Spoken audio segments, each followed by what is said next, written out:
For as long as humans have kept records, time has been described as something that moves. We speak of the present slipping into the past, of the future arriving, of moments flowing by like water in a river. This language feels so natural that we rarely question it. Time passes. That is simply how the world works, or so our experience insists.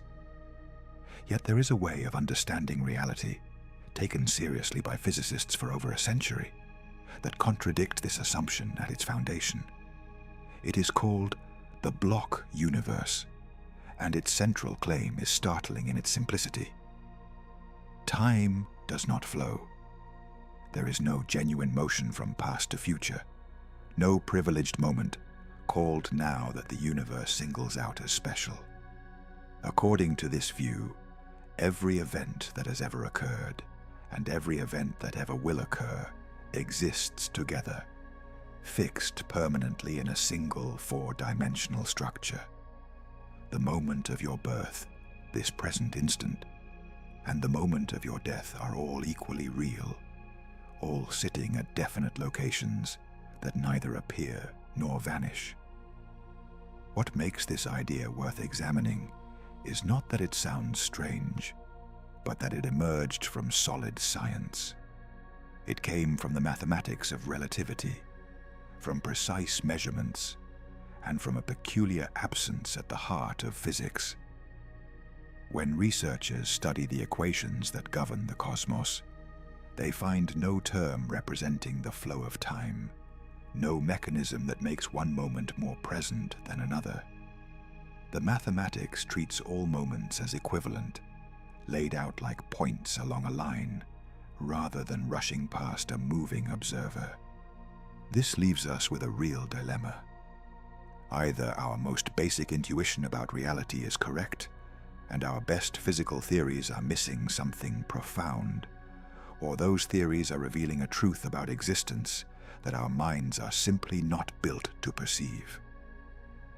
Over the following parts, we will trace how this idea developed, what evidence supports it, and which serious objections remain unanswered. Consider what it actually means to say that time flows. The phrase rolls off the tongue easily, but when you try to pin down exactly what is moving, and relative to what, the whole notion begins to dissolve. A river flows past its banks. A train moves relative to the tracks. Motion, in every ordinary sense, requires something to move, and something for it to move against, and it requires a measure of how fast that movement occurs. Now apply this to time. When we say time moves forward, we are saying that the present moment travels from past toward future, but travels at what rate? The only answer available is 1 second per second, which is not a rate at all. It is a tautology, a statement that says nothing. A speed of 1 second per second tells you as much as saying a wall is 1 meter per meter long. The comparison reveals that the supposed flow of time, the moment we examine it carefully, has no measurable property to call its own. This is the first crack in an assumption most of us never think to question. We feel time passing the way we might feel ourselves carried along by a current, and so we picture the present as a kind of moving boundary, a sharp edge advancing into an unformed future while leaving behind a fixed past. The image is vivid and intuitive. It is also, when examined through the lens of physics, almost entirely absent from the actual description of reality. None of the fundamental equations of nature contain anything corresponding to this advancing edge. They describe how things relate to one another across space and time, but they do not single out a special present, nor do they contain any process by which one moment becomes the next, in the way our intuition demands. To understand why this matters, it helps to think about how physics describes motion in space, because the comparison turns out to be illuminating. Imagine a map of a coastline. On that map, every point along the shore has a definite position.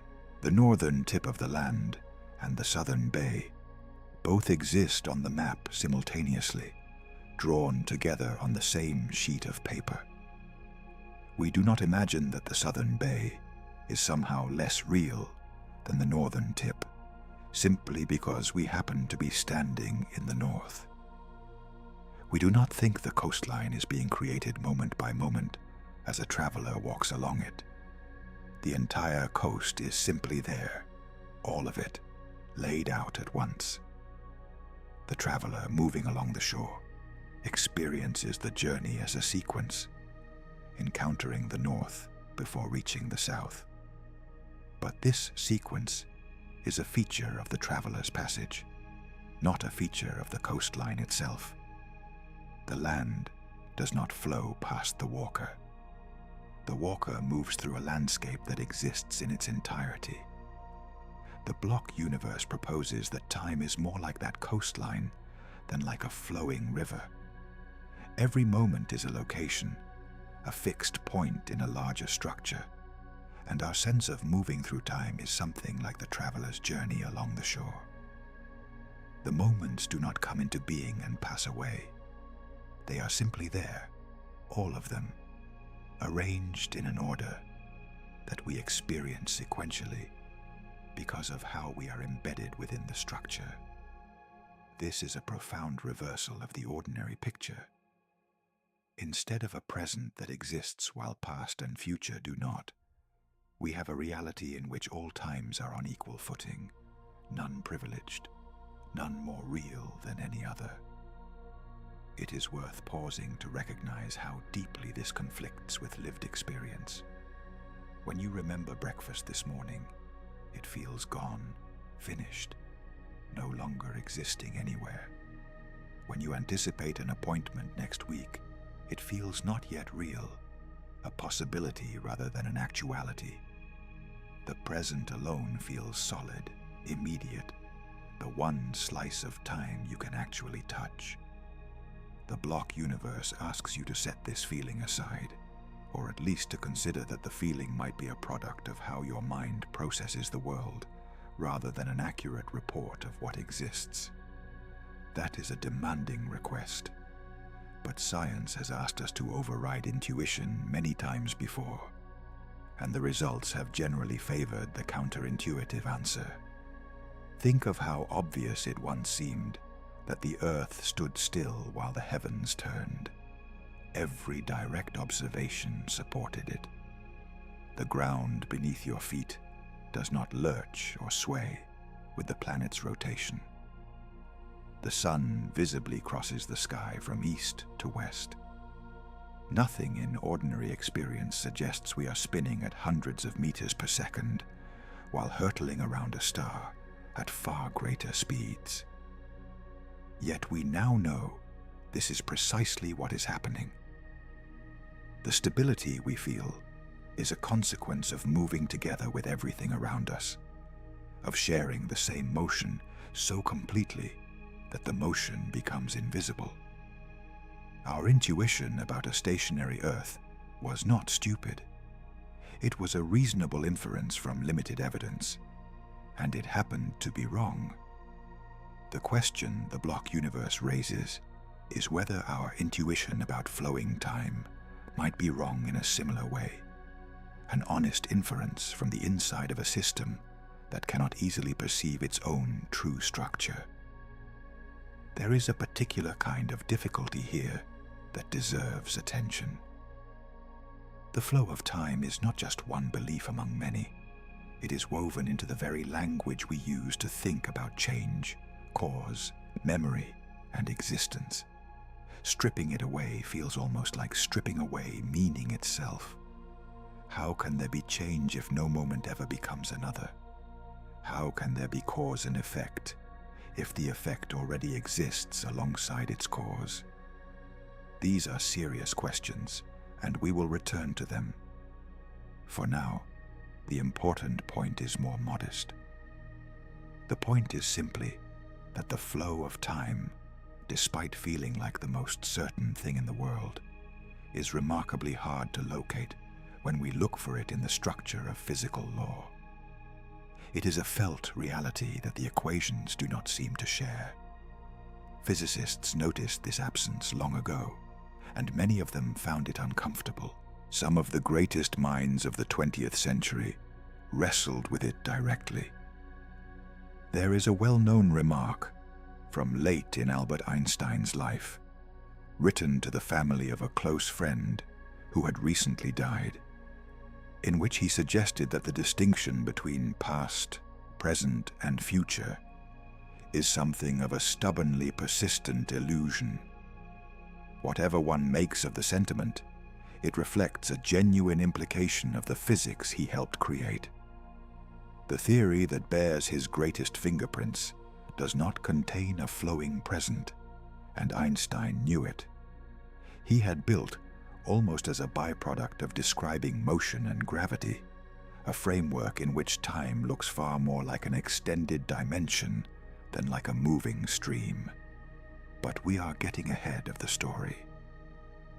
To understand why physics arrived at this peculiar conclusion, we need to go back to the picture that came before, the picture that dominated science for more than 2 centuries, and that still shapes how most people instinctively think about time today. We need to understand the universe as it was imagined before relativity, a universe with a single great clock ticking in the background, the same for everyone, everywhere, forever. That vision was constructed by one of the most influential figures in the history of science, and it was so successful, so powerful in its predictions, that almost no one thought to doubt it. To see why the block universe became thinkable at all, we first have to understand the magnificent and ultimately flawed idea it replaced. The man who gave the world its first complete scientific picture of time was Isaac Newton, and the picture he drew was one of breathtaking order. In the late 17th century, working in relative isolation, Newton constructed a system of physics so comprehensive and so accurate that it would dominate scientific thought for more than 200 years.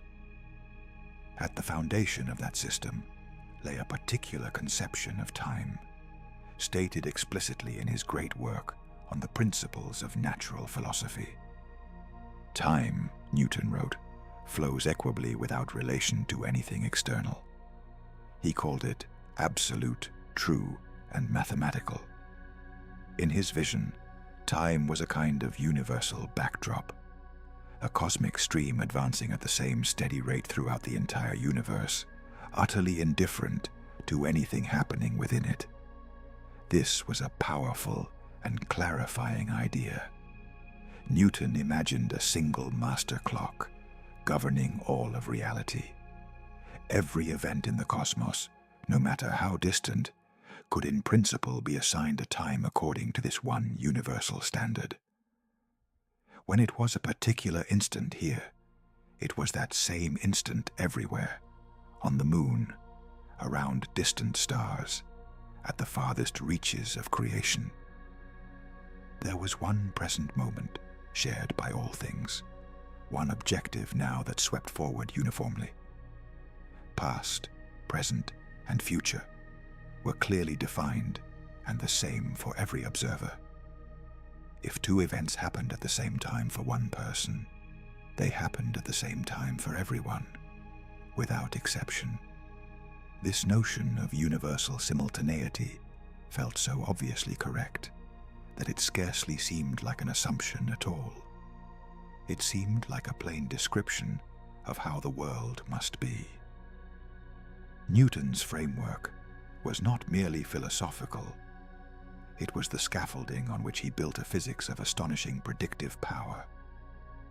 With his laws of motion and his law of universal gravitation, all set against this backdrop of absolute time and absolute space, he could explain the falling of an apple and the orbit of the moon with the same equations. He could account for the tides, the paths of comets, the motion of the planets. The system worked with such precision that astronomers used it to predict the positions of celestial bodies years in advance, and found their predictions confirmed.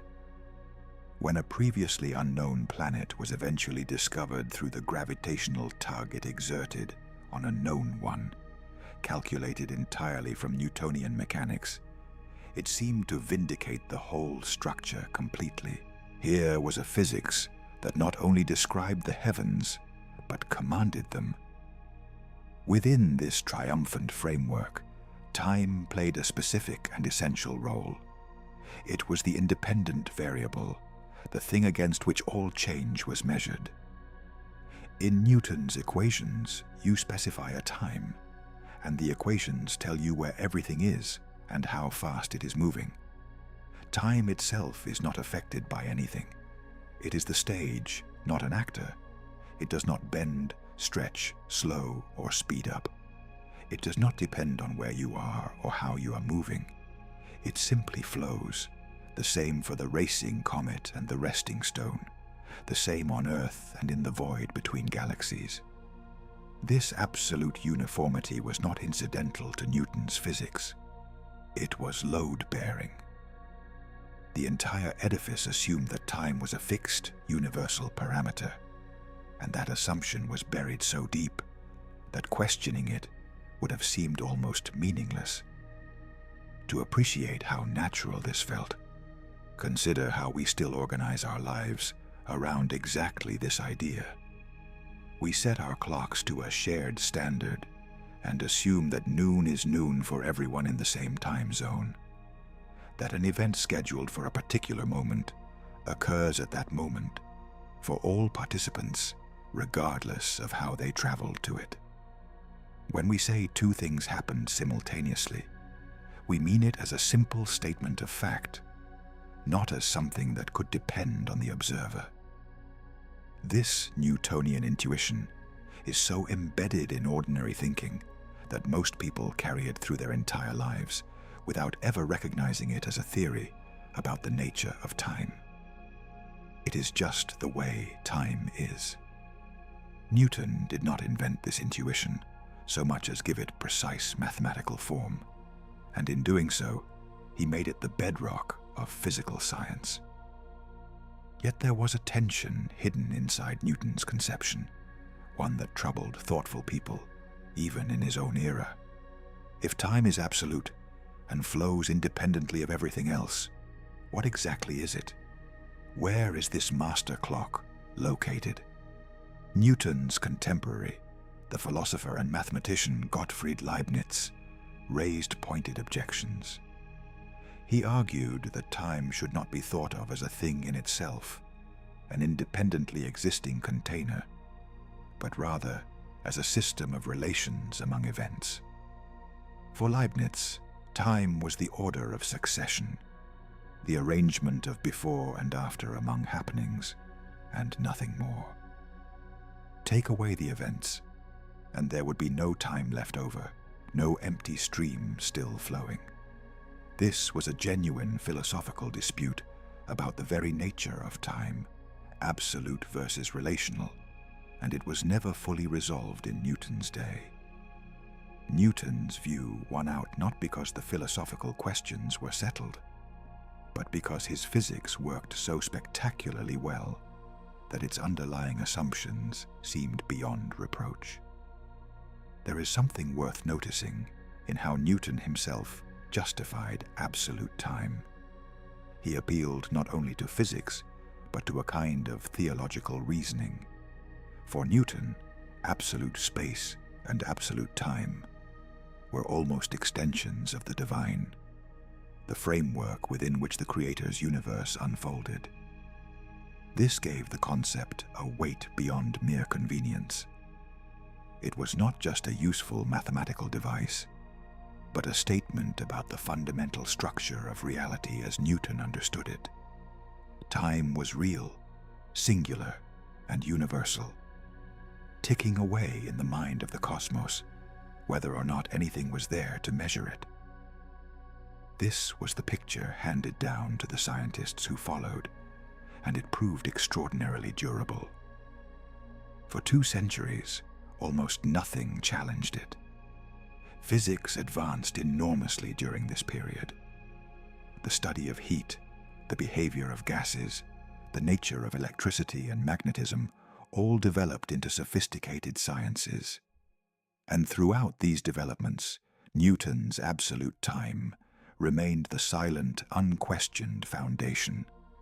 When physicists wrote their equations, time was always the same universal parameter, the same for all observers, flowing uniformly everywhere.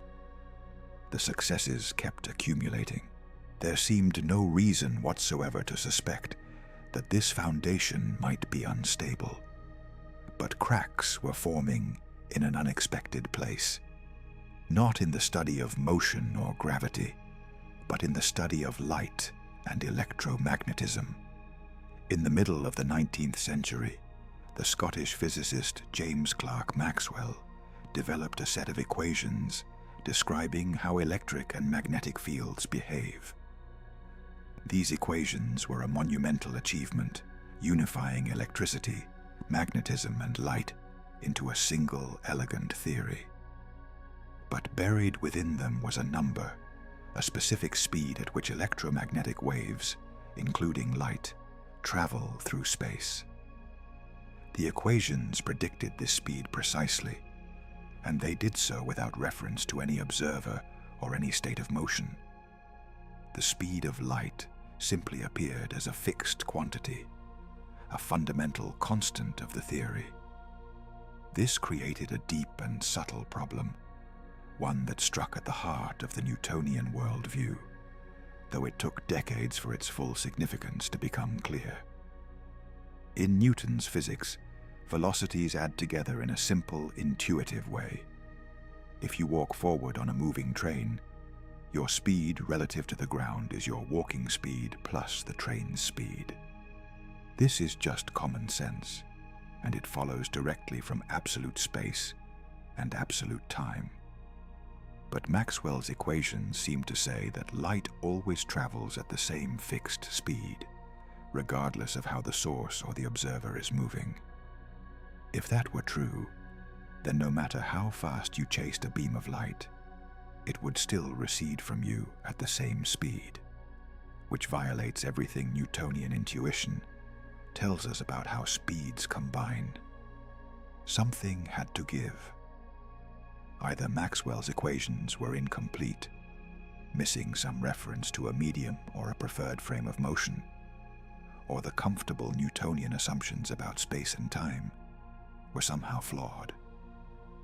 For a time, most physicists assumed the problem lay with Maxwell, or rather, with a missing ingredient.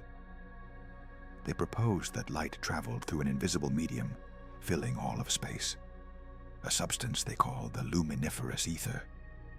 Light waves would be vibrations in this ether, and the fixed speed in Maxwell's equations would be the speed relative to the ether itself. This neatly preserved Newtonian intuitions. There would still be a preferred frame of rest, the frame of the ether, and the strange constancy of light's speed would be measured only relative to that medium. It was an elegant rescue, and it kept the universal clock ticking undisturbed. All that remained was to detect the ether, to measure the Earth's motion through it, and confirm that the whole picture held together. That confidence was about to be tested by one of the most important experiments in the history of science, and the result would refuse to cooperate with everything that came before it. The experiment that would unravel 2 centuries of certainty was carried out in the 1880s by 2 American scientists, Albert Michelson and Edward Morley. Their goal was straightforward in conception. If the Earth moves through the luminiferous ether, then light traveling in the same direction as the Earth's motion should behave slightly differently from light traveling across that motion. It would be like a swimmer in a river. Swimming with the current and against it takes a different total time than swimming across the current and back, because the flowing water affects the journey. By measuring tiny differences in how light traveled in different directions, Michelson and Morley expected to detect the Earth's passage through the ether, to measure our planet's motion through the invisible medium that supposedly filled all of space. Their apparatus was a marvel of precision for its time. They split a beam of light into two parts, sent them along perpendicular paths of equal length, bounced them off mirrors, and recombined them. If one beam had traveled through the ether at a different effective speed than the other, the recombined light would show a characteristic pattern of interference, a telltale shifting of light and dark bands that would reveal the difference. The experiment was sensitive enough to detect even a small fraction of the expected effect. They built the entire setup on a massive stone slab floating in a pool of mercury, so they could rotate it smoothly and observe how the interference pattern changed as the orientation shifted relative to the Earth's motion. Everything was prepared to capture the signature of the ether wind blowing past our moving planet. The result was nothing. No matter which way they oriented the apparatus, no matter what time of day or season they performed the measurement, the two beams of light always took exactly the same time to make their journeys. There was no detectable difference, no shifting interference pattern, no sign whatsoever of the Earth moving through any ether. The speed of light appeared to be the same in every direction, completely unaffected by the Earth's motion through space.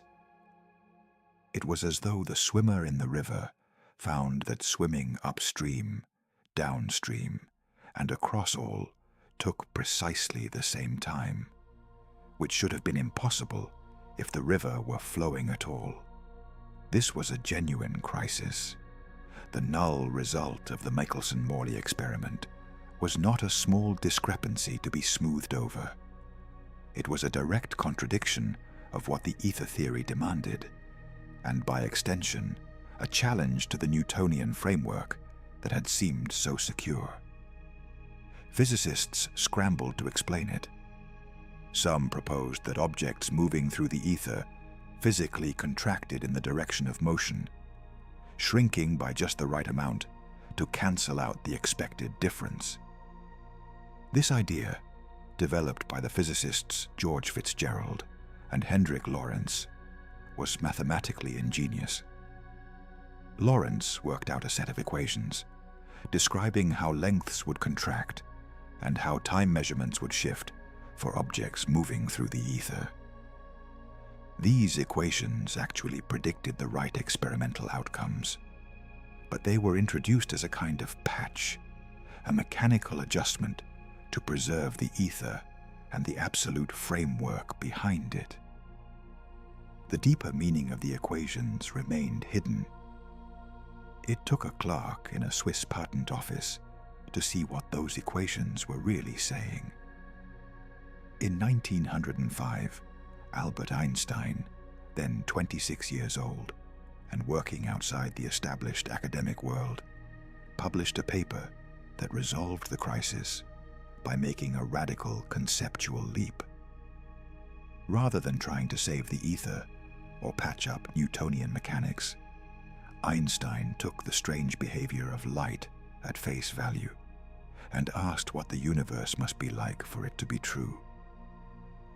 He began from two simple postulates, each of which seemed reasonable on its own, but which together demolished the absolute time that Newton had enshrined. The first postulate was the principle of relativity itself, an idea with roots going back to Galileo. It states that the laws of physics are the same for all observers moving at constant velocity. There is no experiment you can perform in a smoothly moving train with the windows covered that would reveal whether you are moving or standing still. All steady motion is relative. There is no privileged state of rest, no absolute standard against which to measure who is truly moving. This principle was already widely accepted and seemed beyond dispute. The second postulate was the one that changed everything. Einstein proposed that the speed of light in empty space is the same for all observers, regardless of the motion of the source or the observer. This is exactly what Michelson and Morley had found, and exactly what Maxwell's equations implied. But Einstein elevated it from a puzzling experimental result to a fundamental principle of nature. The speed of light is constant. It does not matter how fast you are moving toward or away from a light source. You will always measure light traveling at the same speed. Take this seriously, hold both postulates as true at once, and the consequences cascade through everything we thought we knew about space and time. To see why, consider what happens when you try to combine these two ideas. Imagine you are standing still and a beam of light passes you. You measure its speed. Now imagine your friend is racing alongside the beam at half the speed of light. By ordinary Newtonian reasoning, your friend should measure the light moving away at only half its usual speed, since they are chasing it. But the second postulate forbids this. Your friend must also measure the light traveling at exactly the same full speed, not half. How can two observers in different states of motion both measure the same beam of light moving at the same speed? The only way this can be true is if their measurements of distance and time are not the same. Space and time themselves must adjust, must differ between the two observers in precisely the way needed to keep the speed of light constant for both. This is the heart of the revolution. To preserve the constancy of light's speed, Einstein realized that measurements of time and space cannot be absolute. They must depend on the observer's motion. A moving clock runs slow compared to a stationary one. A moving object contracts along its direction of motion. These are not illusions or mechanical effects caused by pushing through an ether. They are features of the structure of space and time itself. Two observers moving relative to each other will genuinely disagree about how much time has elapsed between two events and how far apart they are in space. And crucially, neither observer is wrong. There is no privileged frame, no master clock, no absolute standard to settle the disagreement. Both measurements are equally valid descriptions of reality. The implications for time were staggering. Newton's universal clock, the single stream of time flowing equably for all of creation, simply ceased to exist. There was no longer one objective rate at which time passed. Instead, the rate of time depended on motion. The faster you move through space, the slower your clock ticks relative to someone at rest. This is not a quirk of clockwork or a measurement error. It is time itself behaving differently for different observers. The effect is tiny at everyday speeds, which is why we never notice it, why Newtonian physics worked so well for so long. But as speeds approach that of light, the effect becomes dramatic and undeniable. And this has been confirmed repeatedly and precisely. Particles called muons, created when cosmic rays strike the upper atmosphere, decay very quickly. By all rights, they should disintegrate long before reaching the ground. Yet they arrive at the surface in large numbers because they travel so fast that their internal clocks run slow, extending their lifetimes from our perspective just enough to complete the journey. Atomic clocks flown on aircraft and carried aboard satellites tick at measurably different rates than identical clocks on the ground, exactly as relativity predicts. The satellite navigation systems we rely on every day must correct for these time differences, or they would quickly accumulate errors and become useless. The slowing of time with motion is not a theoretical curiosity. It is an engineering reality, accounted for in technology that hundreds of millions of people use without a second thought. But the deepest consequence of all was not time dilation by itself. It was something more subtle and more disturbing to our ordinary picture of reality. If different observers disagree about the passage of time, and if there is no privileged frame to settle the matter, then observers can also disagree about whether two distant events happen at the same time. The very notion of simultaneity, the idea that there is a fact of the matter about what is happening now across the universe, begins to come apart. Two events that are simultaneous for one observer may occur at different times for another, with neither observer mistaken. And once simultaneity becomes relative, once there is no universal now shared by all, the entire Newtonian picture of a single advancing present collapses. What replaces it is something far stranger, and it leads directly toward the block. The collapse of universal simultaneity is the precise point where relativity stops being merely a theory about clocks and rulers and starts to reshape our understanding of existence itself.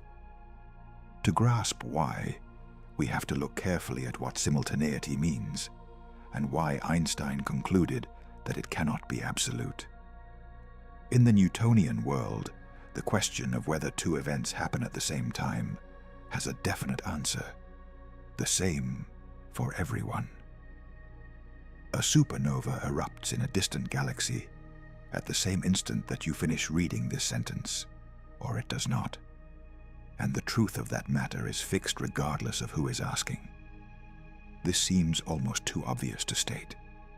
Of course, there is a fact about what is happening right now, everywhere in the universe.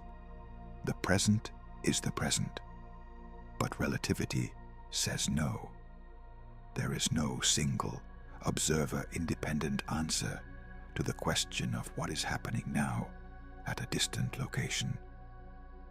The answer depends on how you are moving. This conclusion follows directly from the constancy of the speed of light, and the reasoning, while subtle, is worth following closely. The problem is that to establish whether two distant events are simultaneous, you need some way of comparing the timing of things that happen far apart. You cannot simply look, because light takes time to travel, and what you see of a distant event is always delayed by however long its light took to reach you. So you have to use signals, light or some other influence, to coordinate the timing.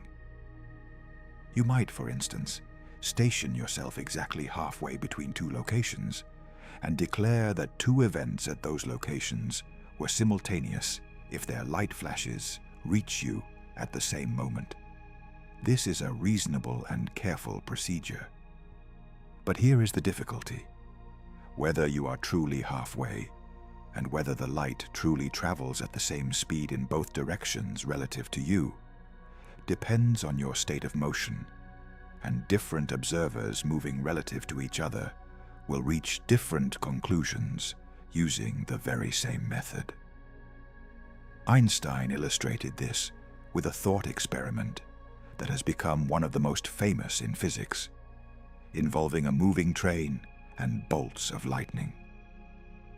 Picture a long train moving at high speed along a straight track. Now imagine two bolts of lightning striking the train, one at the front and one at the rear, leaving scorch marks on both the train and the track. There is an observer standing on the embankment beside the track, positioned exactly halfway between the two scorch marks on the ground. There is also an observer sitting in the exact middle of the train. The question is simple. Did the two lightning strikes happen at the same time? For the observer on the embankment, suppose the light from both strikes arrives at the same instant. Since this observer is equidistant from the two marks on the ground, and light travels at a fixed speed, the natural conclusion is that the two strikes were simultaneous. They happened at the same time. So far, so good. Now consider the observer on the train. This observer is moving forward, toward the location where the front strike occurred, and away from the rear one. During the time it takes the light to travel, the train observer moves forward.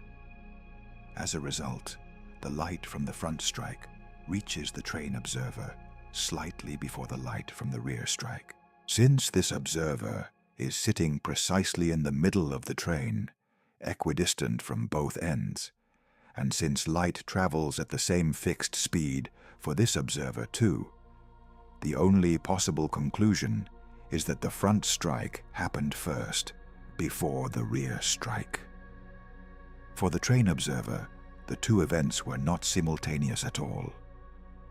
Here is the crucial point. Neither observer has made a mistake.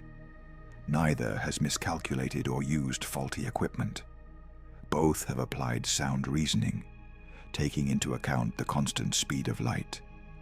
And both have arrived at different but equally valid conclusions. For the person on the embankment, the strikes were simultaneous. For the person on the train, the front strike came first. There is no further fact that settles which of them is correct, because the second postulate forbids any privileged frame. The speed of light is the same for both, and that very fact is what forces them to disagree about simultaneity. The relativity of simultaneity is not an error or an illusion. It is a genuine feature of how space and time are structured. Whether two distant events happen at the same time genuinely depends on the motion of the observer asking the question. Take a moment to absorb what this means. It is not merely that the two observers disagree about appearances, the way two people might disagree about whether a distant object looks large or small. They disagree about the actual ordering of events in time. One says two things happened together. The other says one happened before the other. And the universe offers no tiebreaker. This shatters the Newtonian dream of a single present moment shared across all of space. There is no universal now. Your now and the now of someone moving relative to you are different, and they slice the universe into past, present, and future along different lines. That phrase, slicing the universe, is more than a figure of speech, and it points toward the deepest consequence of all. To make sense of relativity, physicists came to think of reality not as space evolving through time, but as a unified four-dimensional whole, combining the three dimensions of space with the one dimension of time into a single structure. This idea was developed most clearly by Hermann Minkowski, a mathematician who had once been Einstein's teacher. A few years after Einstein's original paper, Minkowski showed that the strange effects of relativity become natural and even elegant when space and time are treated as aspects of a single entity. He announced this with a striking declaration that henceforth space by itself and time by itself were doomed to fade into mere shadows, and only a kind of union of the two would preserve an independent reality. He gave that union a name. We now call it Spacetime. In Minkowski's picture, every event, every happening at a particular place and a particular time, is a single point in this four-dimensional spacetime. A point in spacetime specifies not just where something happens, but when. The history of any object, a planet, a particle, a person, traces out a continuous line through spacetime, a path called a world line. Your entire life, from birth to death, is a single world line winding through this four-dimensional structure. threading through every place you have ever been, at every moment you were there. The whole of space-time contains every event that has ever occurred, and every event that ever will occur, all of them, laid out together as a complete geometric object. Now we can see why the relativity of simultaneity matters so much for the nature of time. When you ask what is happening now throughout the universe, you are really asking which events in this four-dimensional structure belong to the same instant as you. You are taking a slice through space-time, separating the events you call present from those you call past and future. But relativity tells us that different observers slice space-time differently. A person at rest cuts it one way. A person moving relative to them cuts it at a different angle. Each slice is a valid present moment for the observer who makes it, but there is no single correct way to slice. The four-dimensional structure itself, space-time as a whole, contains no preferred slicing, no objectively correct division into past, present, and future. This is the threshold of the block universe.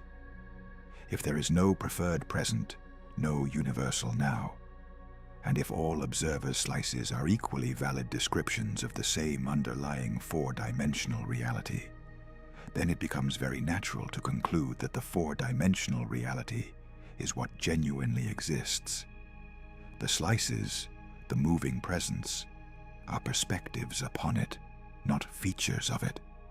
Space-time simply is, all at once, complete and unchanging, containing all events at all times as fixed points in its structure. The flowing present that we experience is then not a property of the universe, but a property of how creatures like us, traveling along our world lines, encounter the structure we are embedded in. The universe does not unfold. It already is, in its entirety, every moment included. This is a remarkable inference to draw from a thought experiment about lightning and a train, yet the logical thread connecting them is tight. Start with the constancy of the speed of light confirmed by experiment. Conclude that simultaneity is relative, that there is no universal present. Combine space and time into a single four-dimensional structure in which all events have fixed locations. Recognize that this structure contains no preferred way of dividing itself into present moments. Arrive at a picture in which all of time exists together, equally real, with the passage of time demoted from a feature of reality to a feature of perception. Each step follows from the one before, but the conclusion is so contrary to ordinary experience that we should not accept it without examining the reasoning even more carefully, particularly the claim that there is genuinely no preferred now anywhere in the structure. To press on that claim, it helps to make the disagreement about simultaneity concrete, to see just how far apart two observers' notions of the present can drift, even when those observers are doing nothing more dramatic than walking down the street. The most vivid demonstration of how far apart two definitions of the present can drift comes from a scenario worked out by the physicist Roger Penrose, often called the Andromeda paradox. It is striking precisely because it involves no rockets, no near light-speed travel, nothing exotic at all.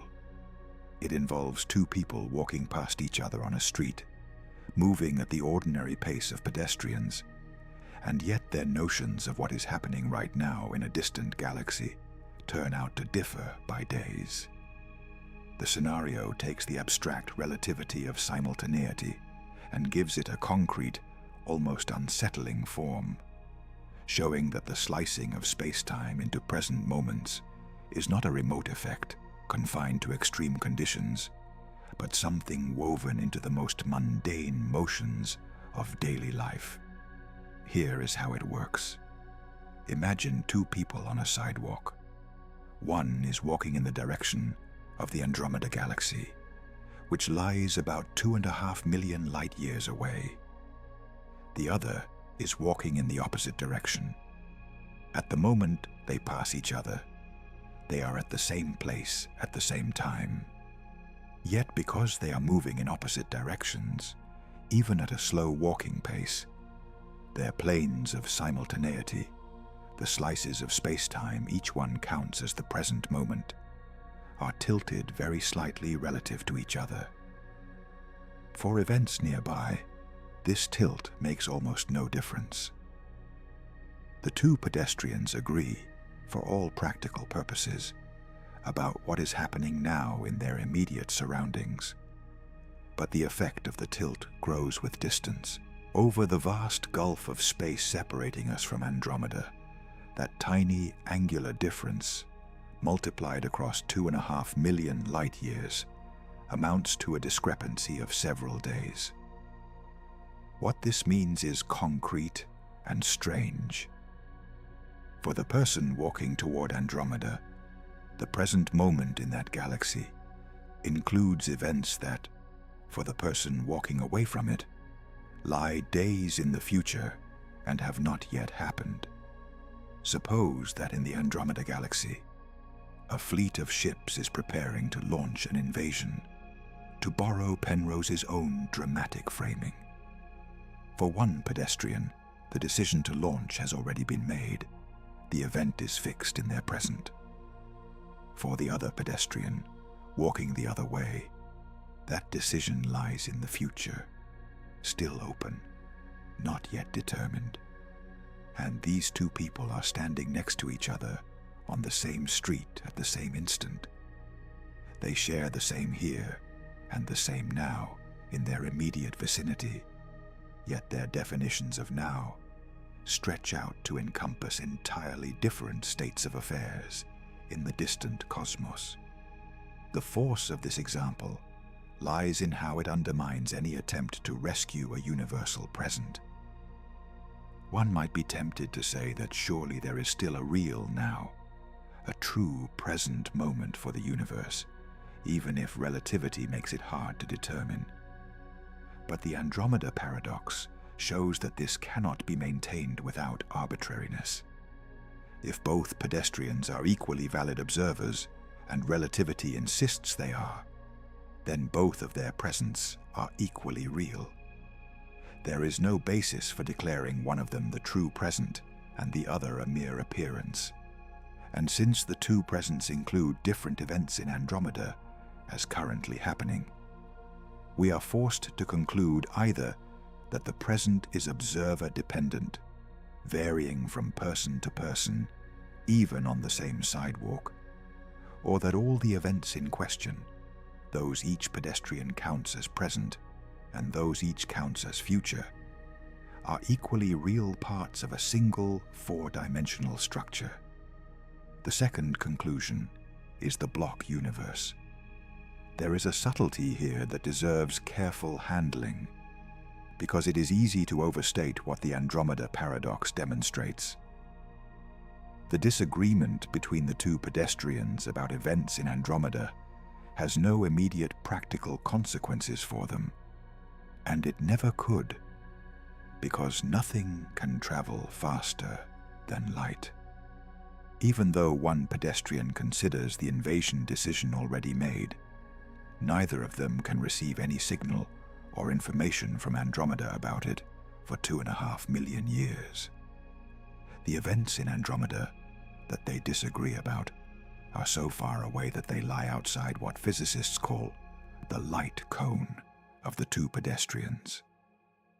No influence, no message, no causal effect from those distant events can reach the sidewalk for millions of years. In that sense, the disagreement is causally harmless. It cannot lead to any contradiction or paradox in the ordinary sense, because the disagreeing parties can never compare notes about the events in question until long after both are gone. But this causal harmlessness, far from diffusing the philosophical force of the example, actually sharpens it. The reason there is no contradiction is precisely that the events in Andromeda are fixed, definite, real. If the future were genuinely open and unformed, if events came into being only as the present moment reached them, then it would be deeply puzzling how one observer could already count as settled an event that another observer regards as not yet existing. The consistency of relativity, the fact that these disagreements never produce a genuine paradox, seems to require that all the events in question already have a definite reality. The block universe explains why the disagreement is harmless. The events are all simply there, in the four-dimensional structure, and the two pedestrians are merely slicing through that structure at slightly different angles. There is nothing for them to contradict, because neither is bringing events into being. They are both describing a portion of something that already exists in full. It is worth dwelling on how thoroughly this dissolves our ordinary intuitions. We tend to think of the future as a realm of pure possibility, not yet real, waiting to be actualized as the present sweeps forward. We think of the past as fixed and gone, no longer existing but having once been real. And we think of the present as the thin, luminous edge where possibility becomes actuality, the only moment that truly exists. The Andromeda paradox, built entirely on confirmed physics, suggests that this picture cannot be right, at least not as an objective description of the universe. What one observer calls future, another calls present, and the physics gives us no way to privilege either. The clean division into a settled past, a real present, and an open future turns out to depend on a frame of reference, and frames of reference are interchangeable. Strip away the observer dependence, and what remains is the four-dimensional whole, with no objective line marking where the present is. This is the conceptual heart of the matter, and it is worth being precise about the logic, because the block universe is sometimes presented as if it were simply Einstein's personal philosophical preference, when in fact it follows from a tight chain of reasoning. The argument, in its cleanest form, runs like this. Consider the pedestrian walking toward Andromeda. For that pedestrian, certain distant events are happening now, in the present. Whatever is happening now is real. So those distant events are real. Now consider the pedestrian walking away. For that pedestrian, a different set of distant events is happening now, and those events are therefore real. But the two pedestrians are at the same point in space-time when they pass. If reality is not to depend on which way you happen to be walking, then the events that are real for one must also be real for the other. The only way to make this consistent is to grant that all the events both pedestrians count as present across their differing slices are equally real. And since by walking in different directions or at different speeds, one can construct slices that include events arbitrarily far in any direction along the time dimension, the conclusion generalizes. All events, past, present, and future, are equally real. This line of reasoning, developed in careful form by the philosopher Hilary Putnam and others, is sometimes called the relativity argument for the block universe. And it is genuinely difficult to escape if one accepts the physics and a few seemingly innocent assumptions about reality and the present. Of course, philosophers have probed every link in this chain, and there are responses available to someone determined to preserve a flowing present. One might deny that whatever is happening now is real, or insist that reality itself is relative to a frame, or reject the assumption that the two pedestrians must agree about what exists. Each of these moves has been defended, and we will examine some of them later. but each comes at a cost, requiring us to give up something we might have thought obvious, such as the idea that existence is not a matter of perspective. The block universe has the virtue of taking relativity at face value and following its implications without flinching. It says that the four-dimensional structure is simply what there is, that the flow of time is a feature of our passage through that structure rather than a feature of the structure itself, and that the past and future are every bit as real as the present, even though we cannot perceive them directly. This brings us to the full statement of the idea, the picture that the chain of reasoning has been driving toward all along. We have seen the absolute time of Newton fall, replaced by the relative time of Einstein. We have seen simultaneity dissolve and the universal present evaporate. We have seen space and time fuse into a single four-dimensional space-time. And we have seen that this space-time admits no preferred slicing into past, present, and future. Now we are ready to look directly at what the block universe actually claims about the architecture of reality, to set out plainly what it would mean for existence to be a single, complete, unchanging four-dimensional structure, in which time does not flow but simply extends, like another direction in space, with every moment of every history fixed eternally in place. The block universe, stated plainly, is the claim that reality is a four-dimensional structure in which all events, at all times, exist together and exist equally. There's no special moment that is the present. There's no portion of the structure that is more real than any other portion. The past has not ceased to exist, and the future is not yet to be created, because in this picture, existence is not something that comes and goes. Everything that happens at any time is simply part of the whole, located at its own definite coordinates, neither appearing nor vanishing.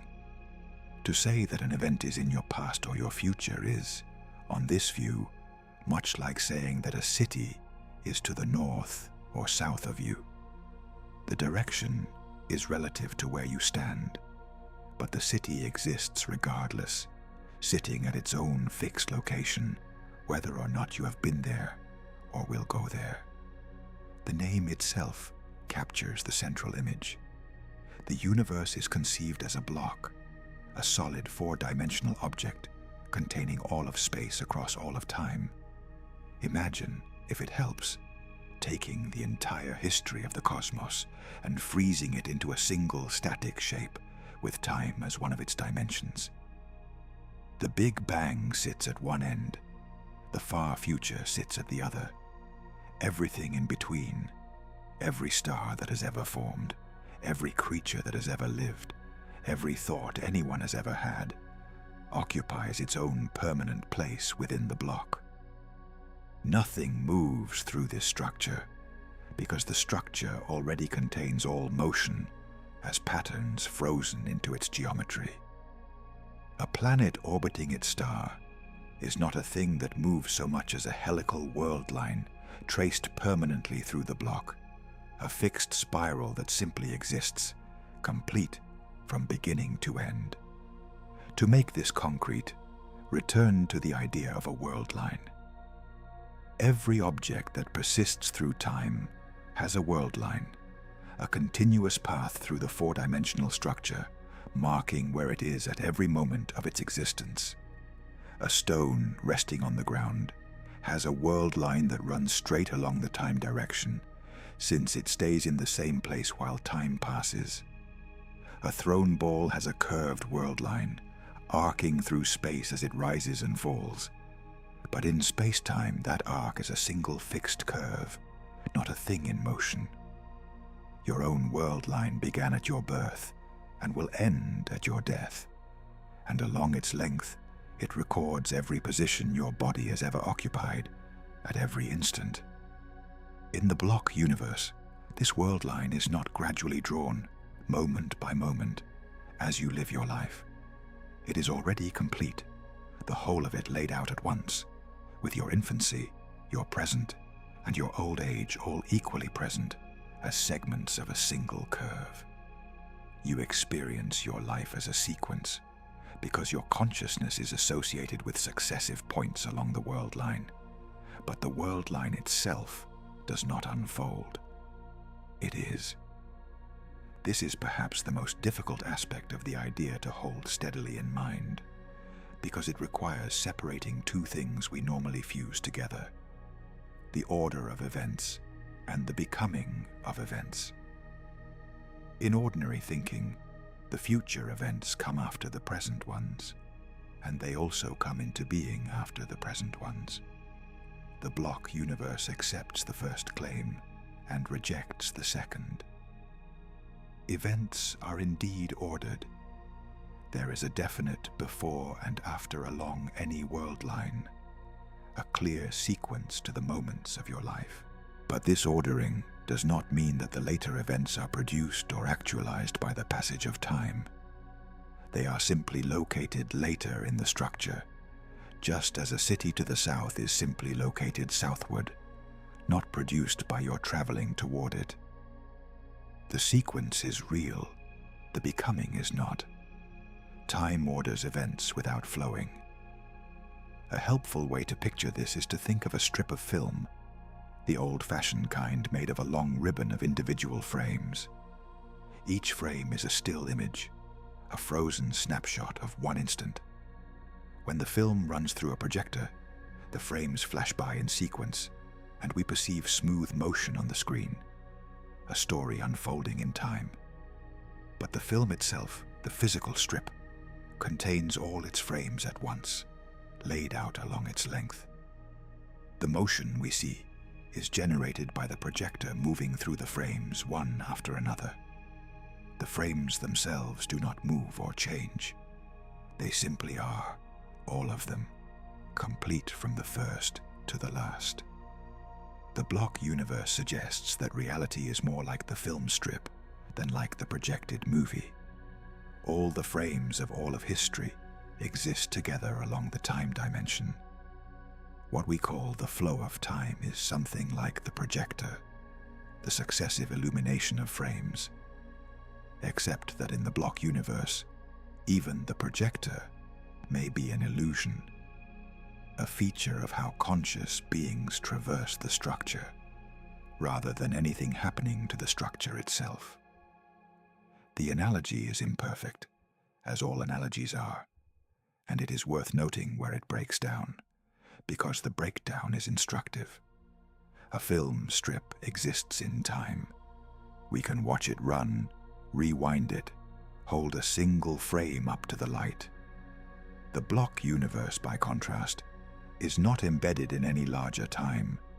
There is no external projector running through it, no meta-time in which the block is illuminated frame by frame. The block simply exists timelessly, with time as one of its internal dimensions. This is the part that genuinely strains comprehension, because we are so accustomed to thinking of existence as something that happens in time, that the idea of a timelessly existing structure containing all of time feels almost contradictory. Yet that is precisely what the block universe asserts. Time is internal to the structure, a dimension within it, not a process that the structure undergoes. The block does not become. It is. It helps to compare this with how we already think about space, because in the spatial case, the same idea feels perfectly ordinary. Consider a long road running from one city to another. The road exists all at once. Its beginning, its middle, and its end are all equally real, all present together, even though a traveler driving along it encounters them in sequence. We do not imagine that the far end of the road springs into existence only when the driver arrives, nor that the early stretch ceases to exist once the driver has passed it. The whole road is simply there.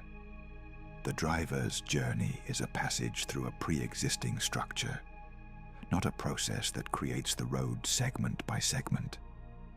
The block universe asks us to think of the time dimension in exactly this way. The far future is already there, like the distant end of the road, and our journey toward it is a passage through a structure that exists in full, not a process that brings the future into being. This four-dimensional way of thinking is not a fringe interpretation forced onto a reluctant physics. It is, in fact, the natural language of relativity, the framework in which physicists actually work when they apply Einstein's theories. When a physicist describes a situation in special or general relativity, they typically describe it in terms of spacetime as a whole, specifying the geometry of the four-dimensional structure and the world lines within it. The equations do not describe a present moment evolving into the future. They describe the entire structure at once, the complete pattern of events across all of time. The mathematics is fundamentally about the block, about the four-dimensional whole, and the notion of a flowing present has no place in it. This is why so many physicists find the block universe natural, even obvious. It is simply what their equations are about. The flow of time is the thing that has to be added awkwardly from outside to match our experience, and many physicists suspect it does not belong to the physics at all. There is a stronger version of this point worth making, because it shows how deeply the block is built into the theory, rather than read into it. In relativity, the four-dimensional spacetime has a definite geometric structure, including a notion of distance between events, called the interval, which all observers agree upon, even when they disagree about times and distances separately. This interval is an objective feature of the structure, frame-independent, the same for everyone. The existence of such an absolute interval, combined with the absence of any absolute simultaneity, points strongly toward the conclusion that the fundamental reality is the four-dimensional structure with its geometry, not any three-dimensional slice of it. The slices, the moments of present time, are observer-dependent and disagree with one another. The four-dimensional whole, with its invariant interval, is what all observers share. If we take as fundamental what is objective and frame-independent, we are led directly to the block, to space-time as a complete geometric object, rather than to any privileged sequence of nows. And yet, having laid out this picture in its full austerity, we immediately confront the objection that almost everyone raises the moment they understand the claim. If all moments exist equally, if the future is as real and as fixed as the past, then why do we experience time as flowing? Why does the present feel so vividly real, while the past feels gone and the future feels open? Why do we remember yesterday, but not tomorrow? Why does the universe present itself to us so insistently and so universally, as a place where time moves, if in fact it does not? This experience is not a minor detail to be waved away. It is the most pervasive feature of conscious life, and any theory that denies the flow of time owes us some account of why the illusion is so powerful and so consistent. The block universe must explain not just the physics, but the appearance, and that requires confronting one of the deepest puzzles in all of science, the question of why time seems to have a direction at all. The puzzle has a name in physics. It is called the arrow of time, and it points to one of the strangest gaps between our experience and our fundamental theories. The phrase was coined by the astronomer Arthur Eddington in the 1920s, and it captures something we all know intuitively. Time seems to have a direction. It points from past to future. We grow older, never younger. We remember what has happened, never what will happen. A dropped glass shatters but never spontaneously reassembles. Heat flows from hot things to cold things, never the reverse on its own. The future is different from the past in countless obvious ways, and the difference has a consistent orientation, like an arrow pointing one way along the time dimension. This directionality feels like it must be built into the very fabric of time, as basic as the fact that time exists at all. But here is the deep and genuinely surprising fact that motivates so much of the discussion.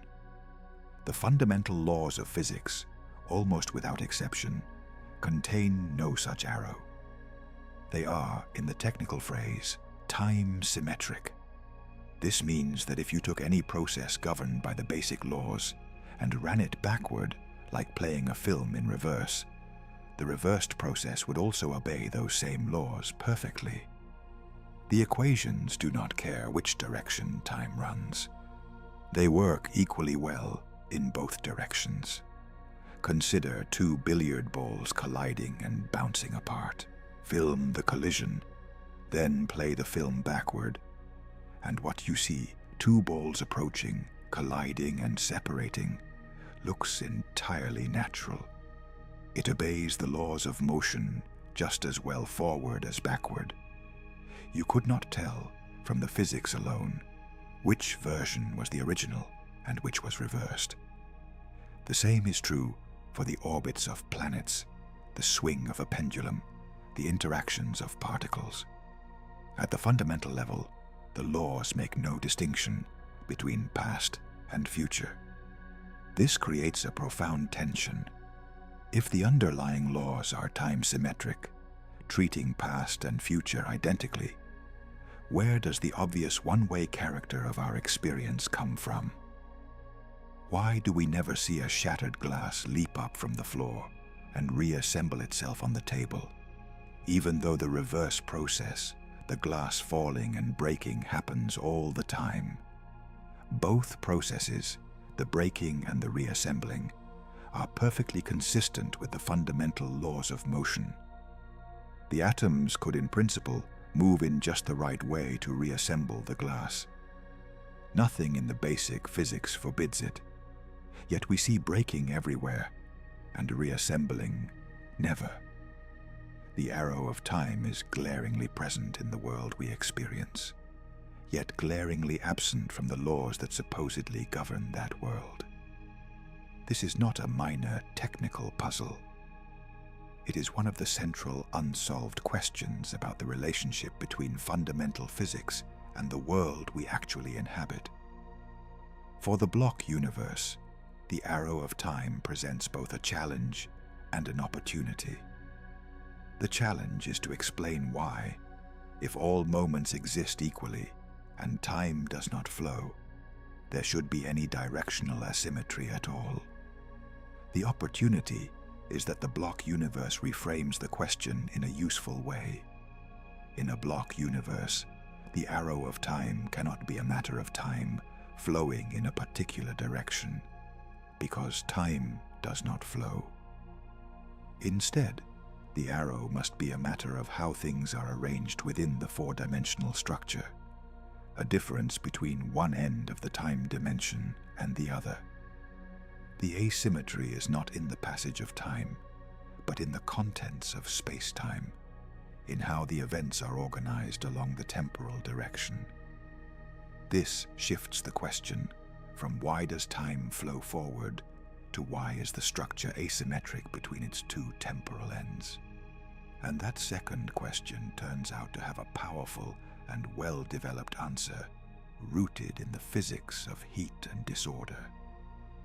The answer centers on a quantity called entropy, and on the second law of thermodynamics, which is one of the most robust and far-reaching principles in all of science.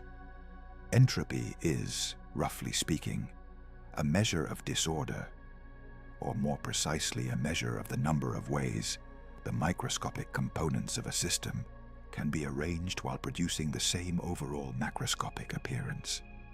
A neatly ordered system, like a deck of cards arranged by suit and rank, has low entropy because there is only one specific arrangement that counts as ordered in that way.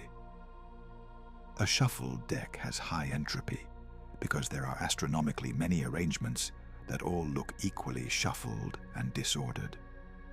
The second law of thermodynamics states that the total entropy of an isolated system tends to increase over time. Things go from order to disorder, from low entropy to high entropy, and not the reverse. This is why the shattered glass does not reassemble. The intact glass is a low entropy, highly ordered arrangement.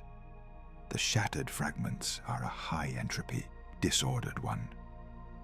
The transition from order to disorder is overwhelmingly probable, while the reverse is so improbable as to be effectively impossible. The crucial insight is that the second law gives time a direction without requiring time to flow. It identifies a genuine asymmetry between the two ends of the time dimension. At one end, which we call the past, entropy is low. At the other end, which we call the future, entropy is high. The arrow of time in this account is simply the direction in which entropy increases.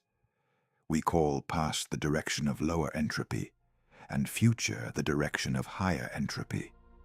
And all the familiar asymmetries of experience, the breaking of glasses, the cooling of coffee, the aging of bodies, the spreading of smells through a room, follow from this single underlying gradient. The arrow of time is not a fundamental feature of the universe, but a statistical one, emerging from the behavior of vast numbers of particles and the overwhelming probability of disorder over order. This is a remarkable result because it locates the direction of time not in any flow, but in the configuration of matter and energy across the four-dimensional block. To understand why entropy increases and why this is a matter of probability rather than fundamental law, it helps to think carefully about what disorder means at the microscopic level. Imagine a box divided in two by a partition, with gas filling only one half and the other half empty. Remove the partition, and the gas spreads out to fill the entire box. This always happens.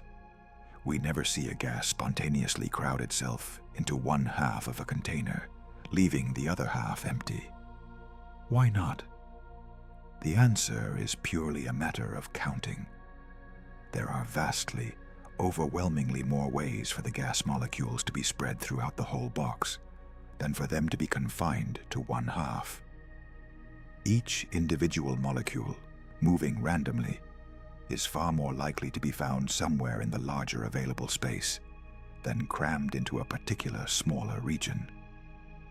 With countless molecules, the probability that all of them happen to be in one half at the same time becomes so small as to be negligible. The gas spreads out, not because any law forces it to, but because the spread-out state is so much more probable, so much more numerous in its possible arrangements, that the ordered state is never realized in practice. This probabilistic understanding of entropy was developed in the 19th century, most influentially by the Austrian physicist Ludwig Boltzmann, whose work connected the large-scale behavior of heat and disorder to the statistical behavior of countless invisible atoms. Boltzmann's achievement was to show that the second law of thermodynamics is not an additional fundamental law standing apart from the laws of motion, but a consequence of probability applied to systems with enormous numbers of particles. The increase of entropy is what almost always happens simply because disordered states vastly outnumber ordered ones. It is not impossible for entropy to decrease. It is merely so improbable, for any system of macroscopic size that it never occurs within the lifetime of the universe. The arrow of time on this view is statistical through and through, a matter of overwhelming odds rather than ironclad necessity. But Boltzmann's insight, powerful as it is, opens up a deeper and more troubling question, one that pushes the discussion from thermodynamics into cosmology and brings us back to the structure of the block universe itself.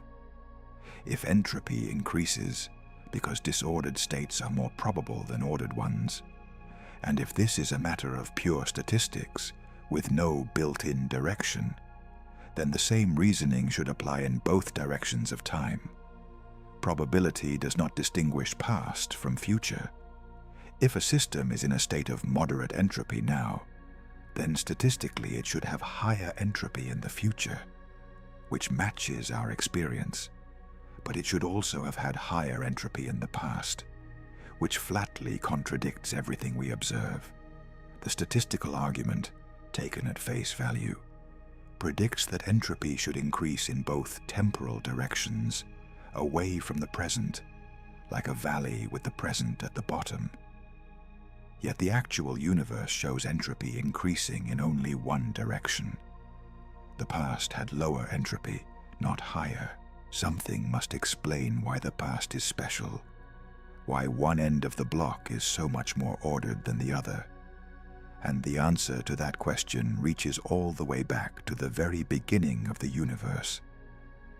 The resolution to this puzzle requires us to look back toward the origin of the universe itself, because the asymmetry we observe cannot be explained by the laws of physics operating now.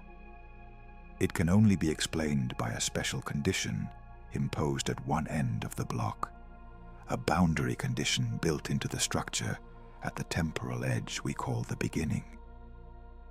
The reasoning is inescapable once the statistical argument is taken seriously. If probability alone governed the distribution of entropy, the past would be just as disordered as the future. The only way to account for the genuine low entropy of the past is to suppose that the universe began in an extraordinarily ordered, extraordinarily low entropy state, and that everything since has been a long, slow increase from that special initial condition. The arrow of time, in this account, is ultimately a consequence of the way the universe started. This idea is sometimes called the past hypothesis, a name introduced by the philosopher David Albert, and it has become central to discussions of why time has a direction. The past hypothesis states that the very early universe was in a state of remarkably low entropy, a condition of high order from which all subsequent increase of entropy proceeds. Given this initial low entropy state, the statistical argument works perfectly in one direction. Starting from order, the universe evolves toward disorder, entropy climbs, and the arrow of time points consistently from the ordered past toward the disordered future. The asymmetry between past and future is not in the laws, which remain time-symmetric, but in the boundary conditions, in the special character of one end of the block.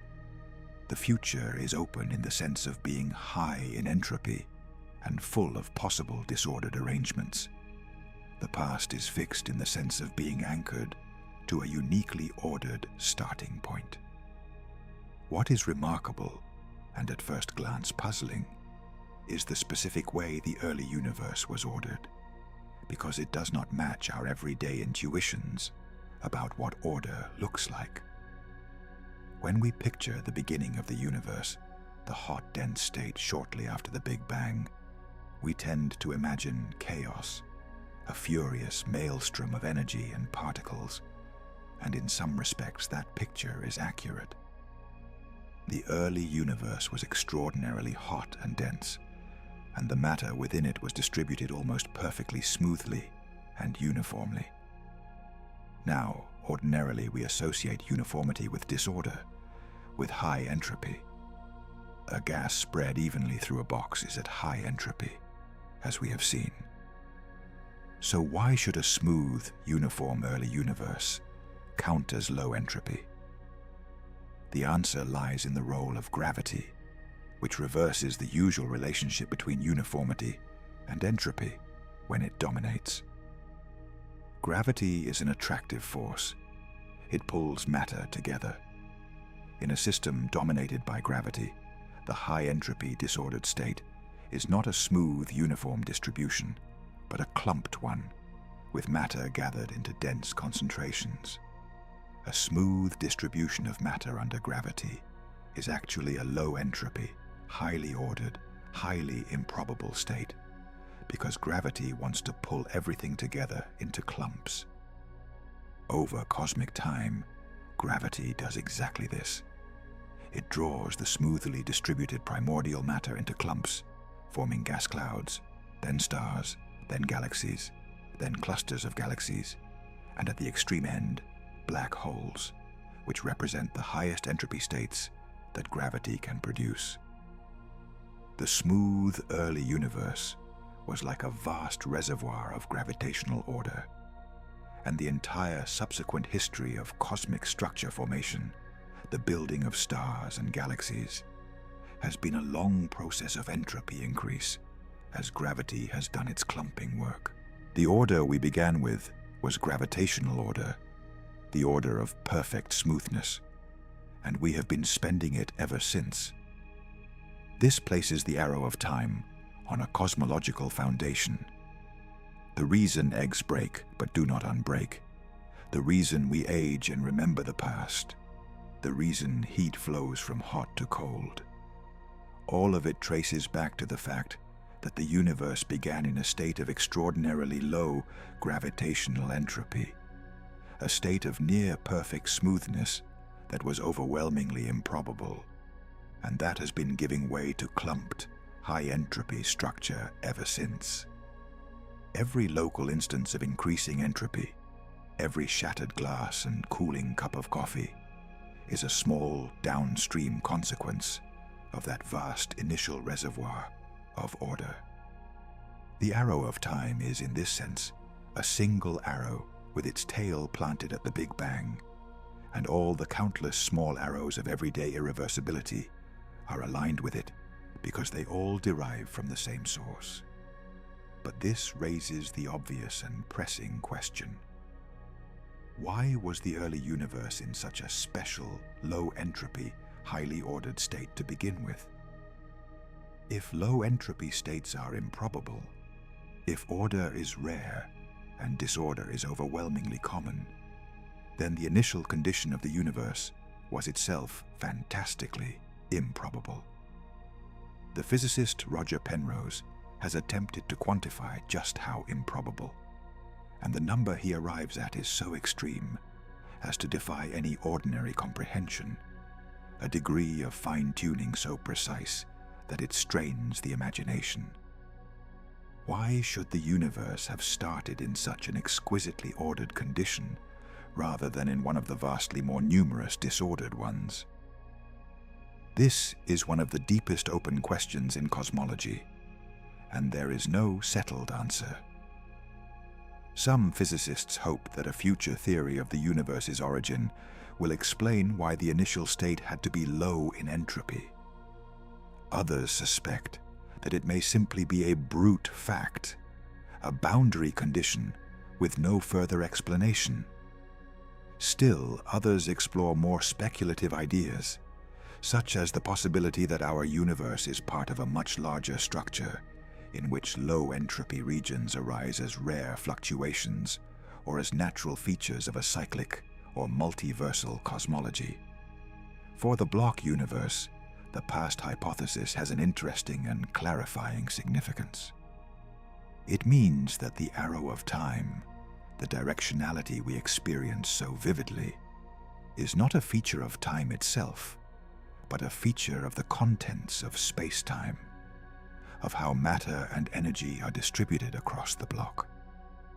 The block universe contains a gradient of entropy running along the time dimension, low at one end and high at the other. And this gradient is what gives time its apparent direction. But the gradient is a property of the arrangement of stuff within the block, not a property of any flow. Imagine the block universe as a vast structure with a definite pattern of order and disorder painted along its temporal length, dark and ordered at the beginning, bright and disordered toward the end. The pattern is fixed, static, simply there. We who live within the block experience the gradient as the flow of time from past to future, but the gradient itself does not flow. It is a feature of the geometry and contents of the four-dimensional whole, baked in at the boundary, no more in motion than the colors painted on a wall. This account has a striking consequence for how we think about the relationship between time and memory, and it deserves careful attention because it begins to explain one of the features of experience that seemed most resistant to the block universe. We remember the past and not the future. This asymmetry of memory feels like one of the strongest pieces of evidence for the flow of time, for the special status of the present as the boundary between the fixed past and the open future. But the entropy account suggests that memory itself is a thermodynamic phenomenon deeply tied to the increase of entropy. A memory is a record, a physical trace left in the brain or in the world by a past event. Forming a record requires increasing entropy. When a camera records an image, when a brain forms a memory, when any system stores information about another system, the process generates entropy, dissipates heat, and depends on the same thermodynamic arrow that governs the breaking of glasses. We can have records of the past, but not of the future, precisely because record formation is an entropy-increasing process, and entropy increases toward the future.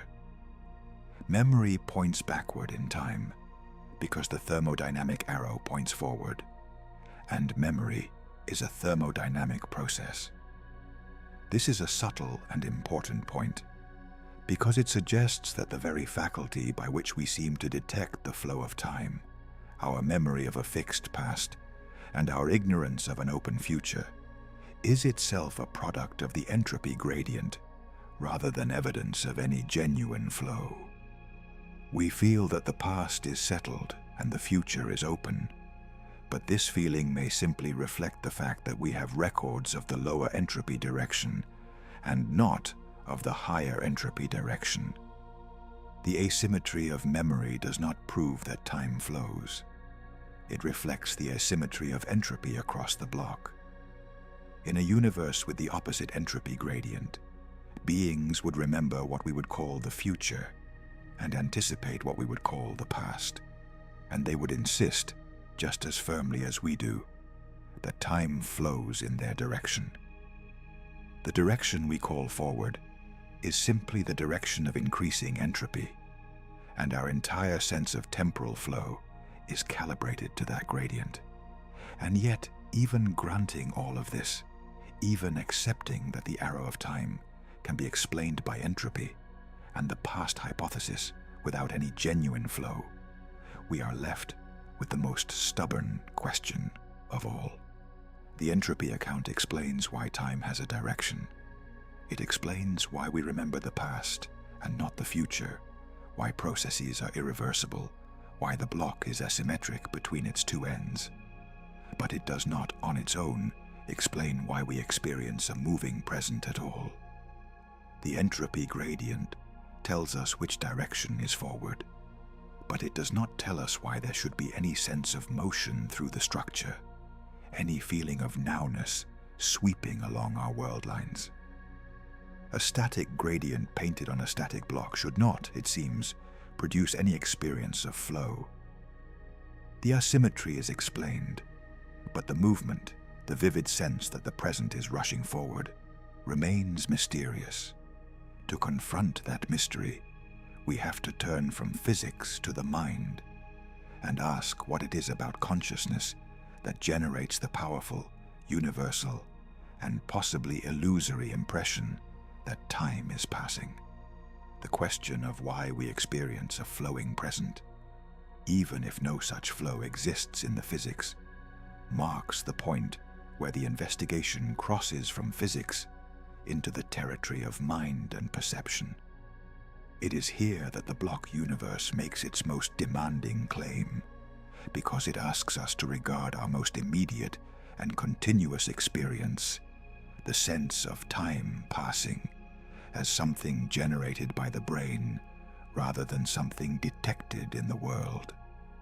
This is a claim about consciousness as much as about physics, and it confronts us with the difficult task of explaining how a static, four-dimensional structure could give rise to beings who feel themselves carried relentlessly forward through it. If the block universe is correct, the flow of time is not out there in the cosmos. It is in here, in the way our minds construct experience, and understanding it requires us to look closely at how the brain handles time. Begin with what is actually given in experience. When we say time flows, what exactly are we reporting? We have a vivid sense that there is a present moment, a now, which is uniquely real and immediate. We have a sense that this now is constantly changing, that the present moment of a few seconds ago is gone, and a new present has taken its place. We have a sense of motion, of being swept along, of the future continually becoming present, and then receding into the past. And we have the asymmetry already discussed, the sense that the past is fixed and known through memory, while the future is open and unknown. These features together constitute the experience of temporal flow, and any account that denies the objective reality of flow must explain how each of them arises in a mind embedded in a static block. Consider first the sense of a present moment, the feeling that now is special. From the perspective of the block universe, every moment along your world line is equally real, equally present from its own standpoint. The moment of your 10th birthday is just as real as this one, sitting at its own location in the block. Why then does only this moment feel present, feel real, feel immediate? The block universe offers a deflationary but coherent answer. Each moment along your world line contains a version of you, a particular state of your brain, and each of those states experiences itself as present. The you at your 10th birthday felt that moment as now, as vividly present, just as you feel this moment as now. There is no single privileged present moment that is objectively the present. Rather, every moment is present to itself. The feeling of nowness is not a spotlight singling out one moment from all the others. It is a feature that every moment possesses from its own internal perspective, the way every location on a map is here to someone standing at that location. This is a genuinely strange idea to hold steadily, because it implies that your sense of being located at this particular moment, with your past behind you and your future ahead, is shared by every other moment of your life, each of which considers itself the present with equal conviction. There is no fact about which of these moments is really now, any more than there is a fact about which city on a map is really here. Here is wherever you happen to be standing, and now is whenever you happen to be experiencing. The block contains countless moments of your experience, strung along your world line, each one feeling present, each one regarding the others as past or future. The illusion, if it is one, is not that this moment feels present. The illusion is the belief that this feeling singles out a unique, objectively privileged instant, when in fact every instant has the same feeling about itself. Now consider the sense of motion, the feeling that time is moving, that we are being carried forward. This is harder to account for, and it has prompted considerable discussion among philosophers and scientists. One influential line of thought holds that the sense of motion arises from the way the brain processes successive states and relates them through memory. At any given moment, your brain is not merely registering the immediate sensory present. It is also holding traces of the immediately preceding moments, and it integrates these into a continuous experience. You hear a melody as a melody, not as a series of disconnected tones, because your brain retains the recent notes and binds them together with the present one. Your experience of the present is not a razor-thin instant, but a brief interval, sometimes called the specious present, that includes a small span of recent time bound together into a single felt moment. This binding of recent past with immediate present, this continuous updating of an integrated experience, may be the source of the feeling of flow. The idea is that the feeling of motion through time is generated by the brain's continuous comparison of its current state with its memories of slightly earlier states. At each moment, you find yourself with memories of what came just before, and the contrast between the remembered earlier state and the experienced present state creates the impression of having moved from one to the other. It is somewhat like the way a series of still images, shown in rapid succession, creates the impression of motion in a film. No individual frame moves, yet the succession produces a vivid sense of movement.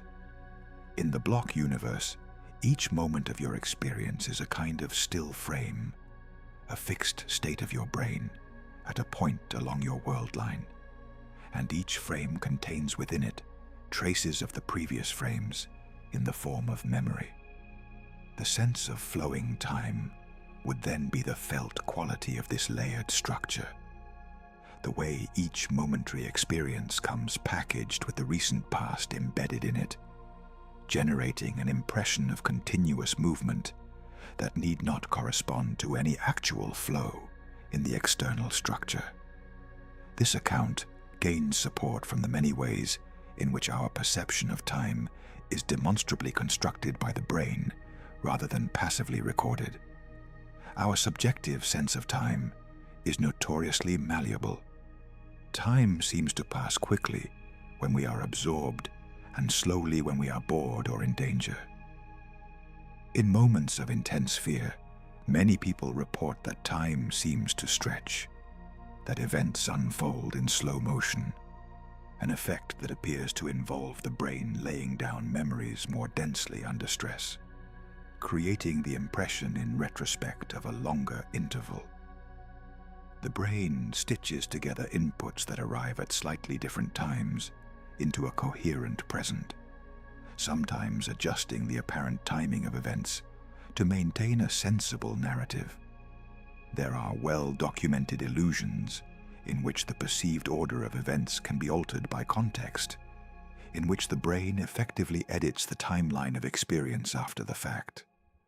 All of this suggests that the experienced present and the experienced flow of time are not direct readings of an external clock, but constructions assembled by the nervous system, constructions that could in principle arise within a static block from the way the brain processes the fixed sequence of its own states. There is a further consideration that lends plausibility to the idea that flow is mind-generated. If time genuinely flowed in the physical sense, we would expect to be able to measure its rate, to detect the flow as a physical quantity, the way we detect the flow of a river or the rotation of the earth. But as we saw at the very beginning, the rate of time's flow is unmeasurable, definable only as 1 second per second, which is no rate at all. A physical flow that has no measurable rate and leaves no trace in any equation, is a peculiar kind of physical phenomenon, arguably no physical phenomenon at all. By contrast, if the flow is a feature of experience generated by the brain's processing of successive states, then its lack of any physical signature is exactly what we would expect. We do not find the flow of time in the physics because it is not in the physics. We find it in ourselves.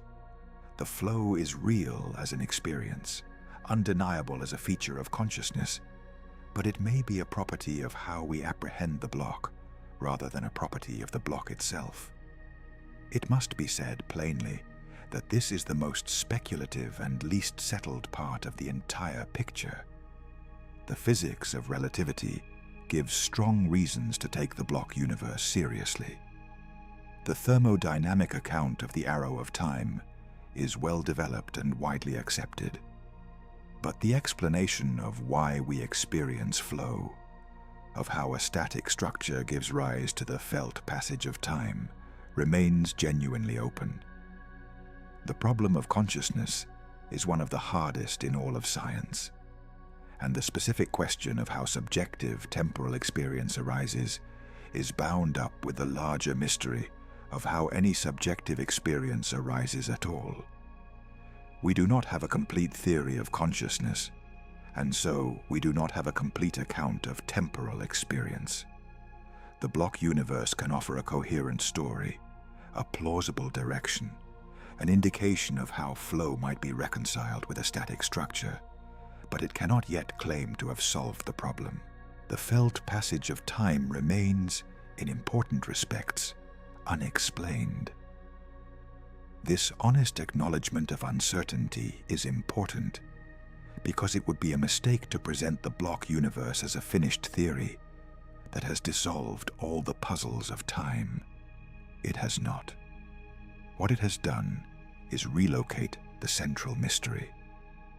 Rather than asking why time flows in the world, it asks why time seems to flow in the mind. And that is a different and perhaps more tractable question, even if it remains unanswered.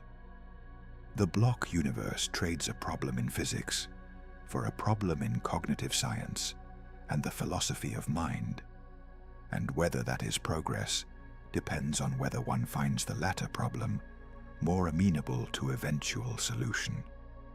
But the relocation itself is significant because it suggests that the flow of time, far from being a fundamental feature of reality, might be one more instance of the mind's tendency to construct a rich and compelling experience that does not straightforwardly mirror the underlying structure of the world.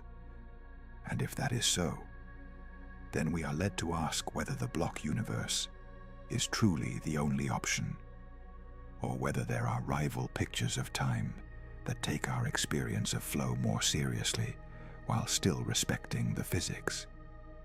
For not every physicist and philosopher accepts the block, and the alternatives deserve a careful hearing.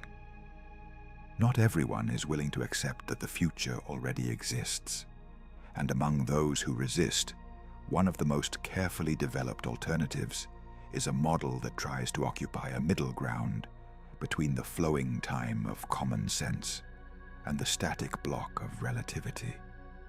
It is called the growing block universe, and it represents a serious attempt to keep some of the intuitive force of temporal passage while still honoring much of what physics tells us.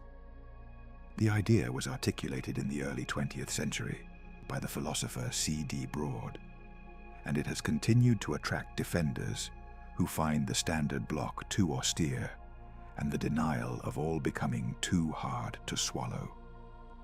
The growing block accepts a great deal of the block universe picture, but makes one decisive modification, and that modification changes the character of reality in a profound way.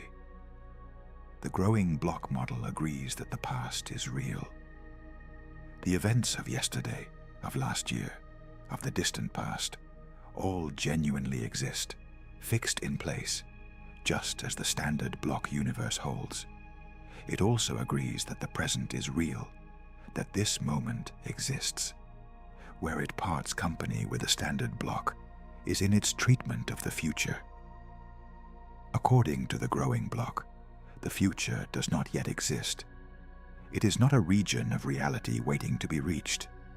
It is genuinely open, unformed, non-existent. Reality, on this view, consists of the past and the present, but not the future. And as time passes, new layers of reality come into being at the leading edge, the present moment, which continually advances. The block of reality grows, accumulating new events at its forward boundary, as the present sweeps onward. The past is fixed and real, the future is nothing yet, and the present is the growing edge, where new reality is constantly being added to the existing structure. This picture has obvious appeal, because it preserves several of our deepest intuitions about time, while accepting the reality of the past. It captures the sense that the past is settled and the future is open. It honors the feeling that the present is special, that it is the place where reality is actively being made. It accommodates the asymmetry between a fixed past and an open future that the standard block struggles to explain.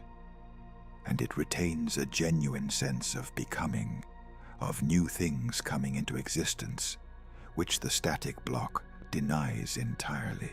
For those who find it impossible to believe that their future is already laid out and equally real, the growing block offers a way to accept much of relativity's four-dimensional framework, while still maintaining that the future is genuinely undetermined and the present genuinely creative. It is, in a sense, the block universe with the future left off, a structure that is complete behind the present moment, but ragged and unfinished at its leading edge. But the growing block faces serious difficulties, and the most severe of them comes from the very physics that motivated the block universe in the first place. The problem is the relativity of simultaneity. The growing block requires a definite, objective present moment, a real leading edge where reality is being added. It needs a fact of the matter about which events are present, because the present is precisely the boundary between the real past and the non-existent future. But relativity, as we have seen, denies that there is any objective, observer-independent present. Different observers slice spacetime into present moments along different planes, and there is no privileged slicing. If there is no objective present, then there is no objective leading edge for the block to grow at. The growing block requires exactly the kind of universal now that relativity seems to forbid. The Andromeda paradox returns to haunt it. If two observers passing on a street disagree about which distant events are present, then they disagree about where the growing edge of reality lies, and the model has no way to say which of them is right. Defenders of the growing block have tried to respond to this difficulty in various ways. Some argue that there might, after all, be a preferred frame of reference, a true cosmic present, even if relativity does not single one out.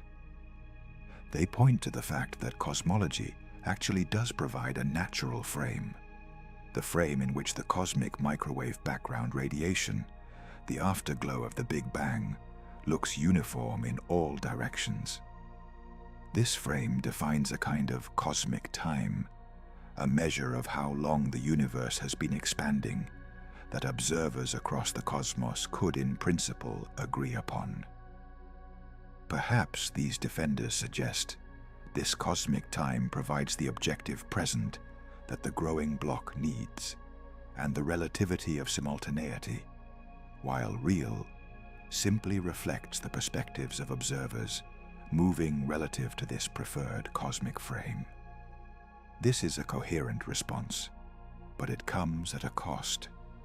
It requires treating the equivalence of all reference frames, one of the foundational principles of relativity, as merely apparent rather than fundamental, reintroducing a privileged frame through the back door.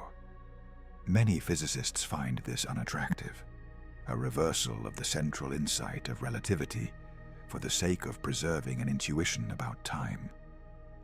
There is a further and rather subtle objection to the growing block that goes beyond the physics and probes the internal coherence of the idea. It is sometimes called the problem of the present, or the epistemic objection, and it asks a disarming question. If reality is a growing block with a real past and a moving present edge, how do you know that you are located at the present edge rather than somewhere in the past? Remember that, in the growing block, the past is fully real. The events of the past exist, including all the people who lived in the past, each of whom experienced their own moment as present. The you of 10 years ago is, in the growing block, a real existing entity located in the now past, who at the time felt themselves to be at the present edge.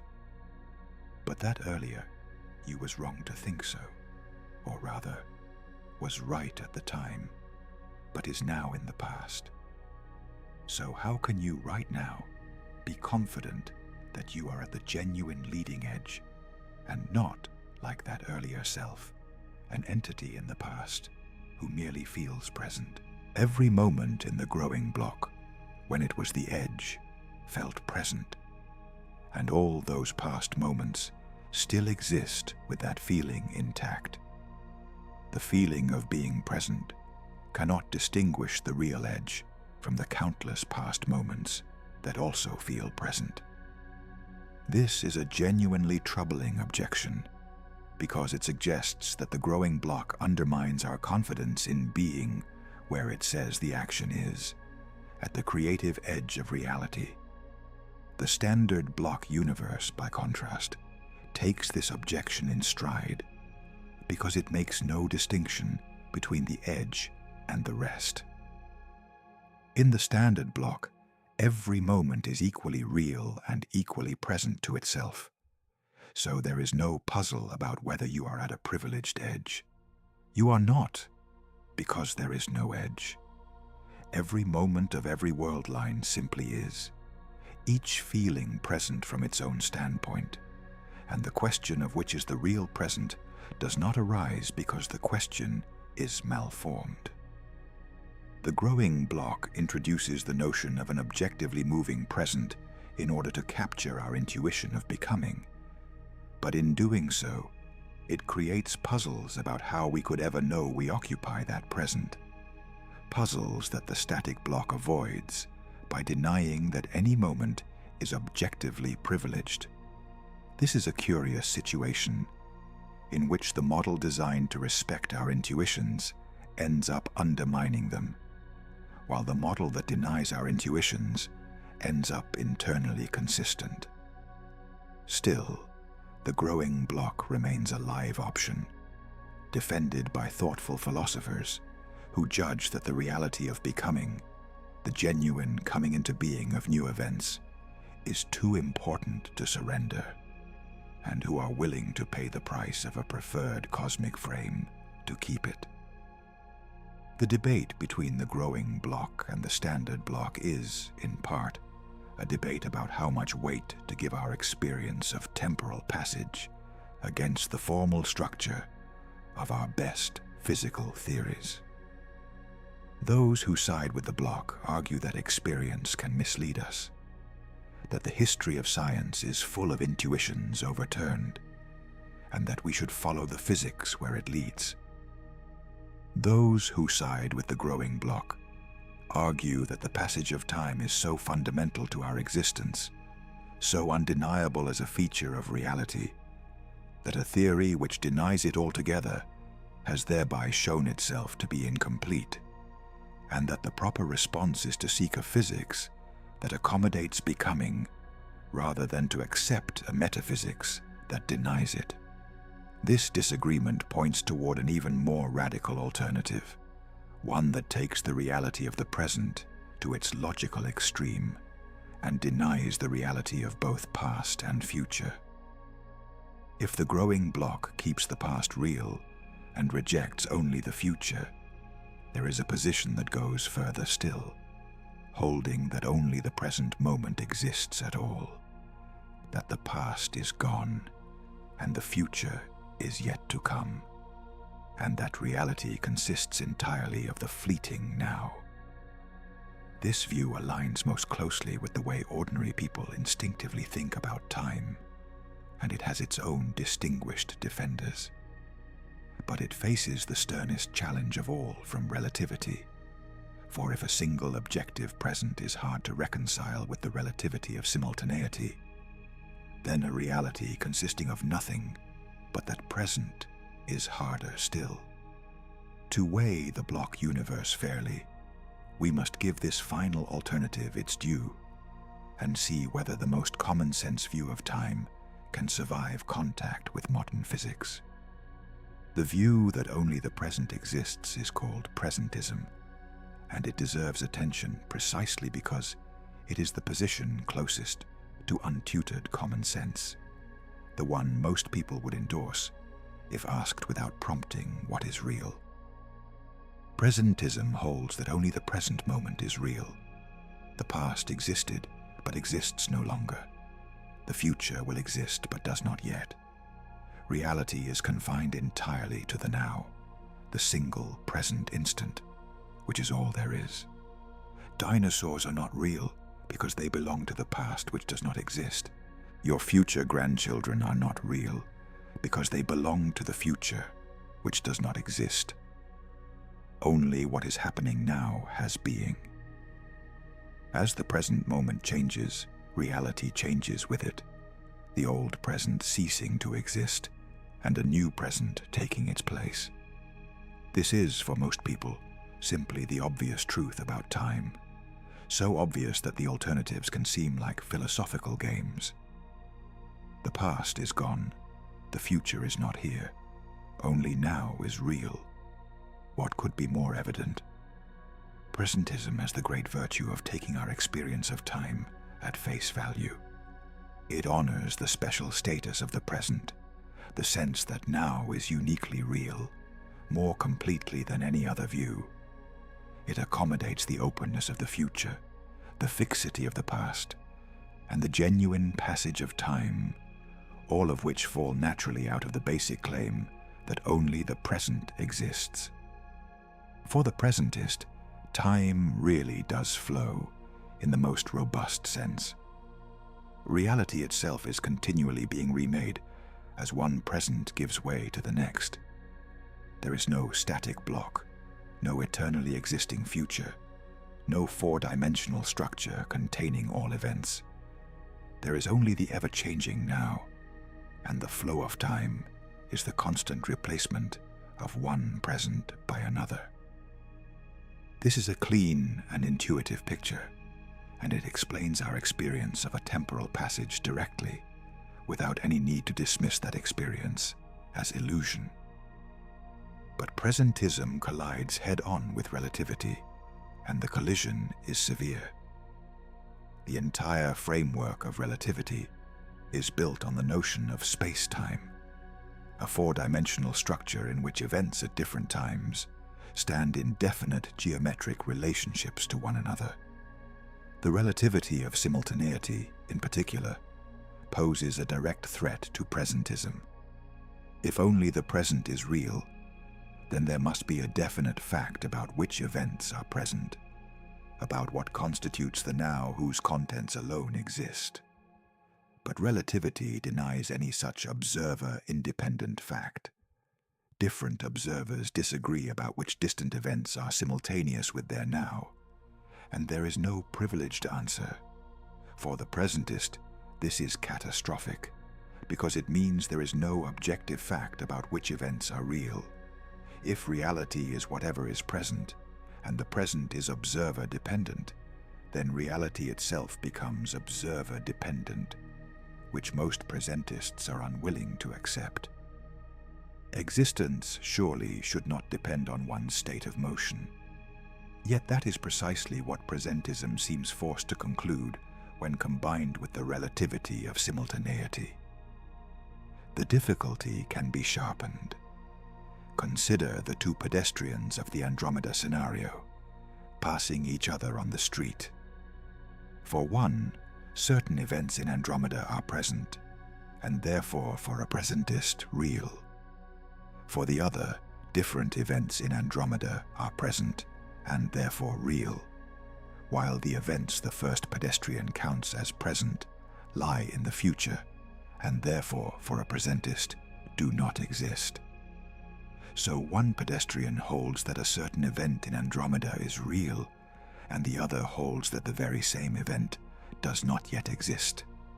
They are standing in the same place at the same time. If presentism is true, they cannot both be right about what exists, yet relativity insists that neither of them is privileged.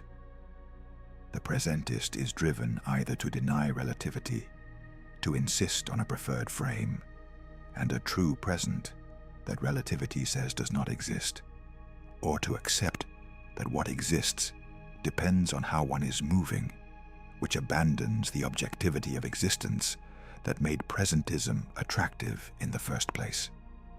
Neither option is comfortable. Presentists have developed responses, and the most common is to bite the bullet on a preferred frame, much as some defenders of the growing bloc do. They argue that relativity, for all its empirical success, may not be the final word on the structure of space-time, and that there could be a preferred foliation, a true division of space-time into successive present moments, even if our current physics cannot detect it. They point again to the cosmic frame defined by the microwave background, suggesting it might mark the true present. They sometimes argue that relativity is a theory about what we can measure, about the relationships between observations, and that it need not dictate the deeper metaphysical question of what exists.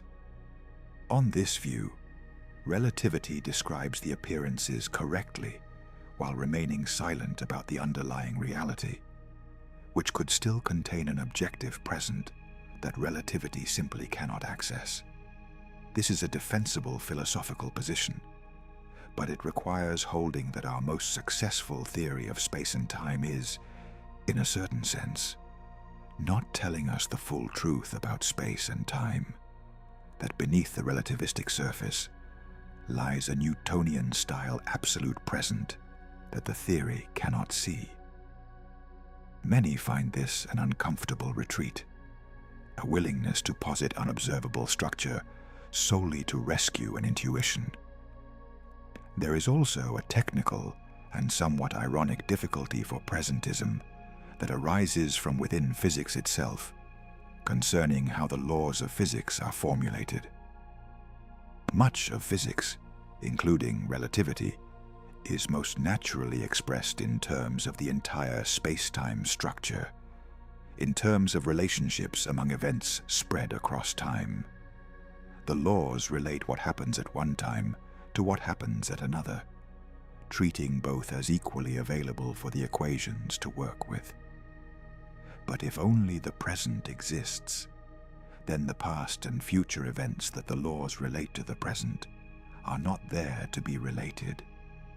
The equations seem to require the reality of past and future states in order to function, to connect them through the dynamical laws. Presentists must find some way to account for how the laws of physics can govern relationships among events when most of those events, being past or future, do not exist.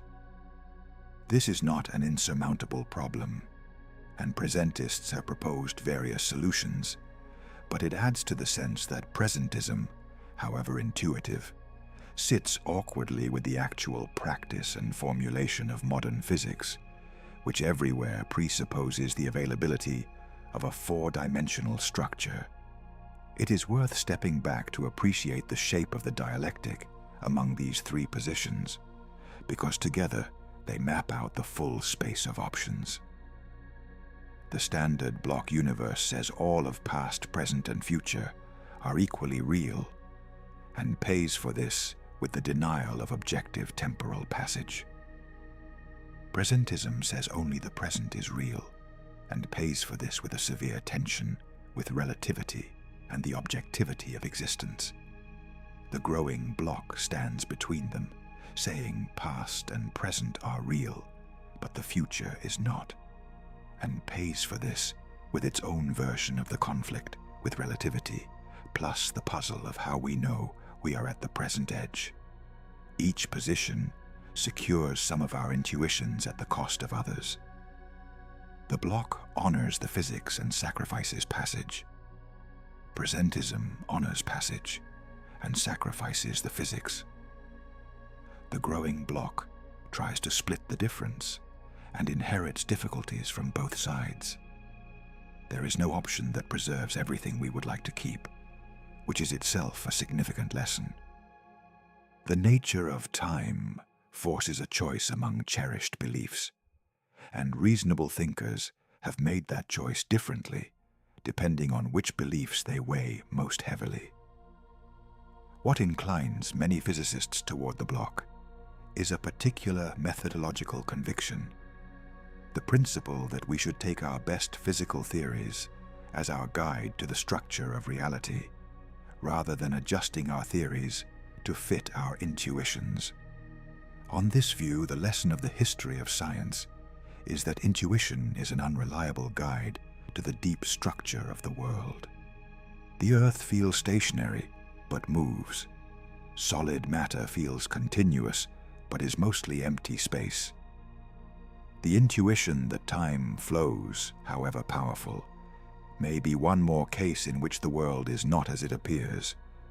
If relativity, our best-tested theory of space and time, naturally describes a four-dimensional structure with no privileged present, then perhaps we should accept that structure as real and treat the flow of time as the appearance to be explained, rather than contorting our physics to preserve a flow that the physics does not contain.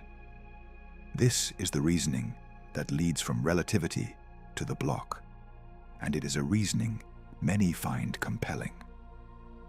And yet the matter is not closed, because relativity is not the only pillar of modern physics, and the other great pillar tells a story about time that does not fit so neatly into the static block.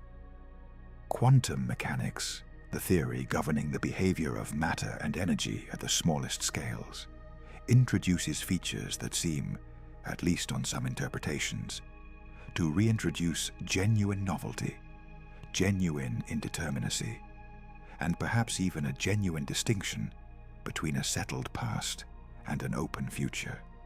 The block universe was built on relativity, but physics must ultimately accommodate both relativity and quantum mechanics, and the relationship between them is the deepest unsolved problem in all of physics. Before we can render any verdict on the block universe, we must confront what quantum theory has to say about the nature of time, and whether its strange features support the static block or threaten to undermine it.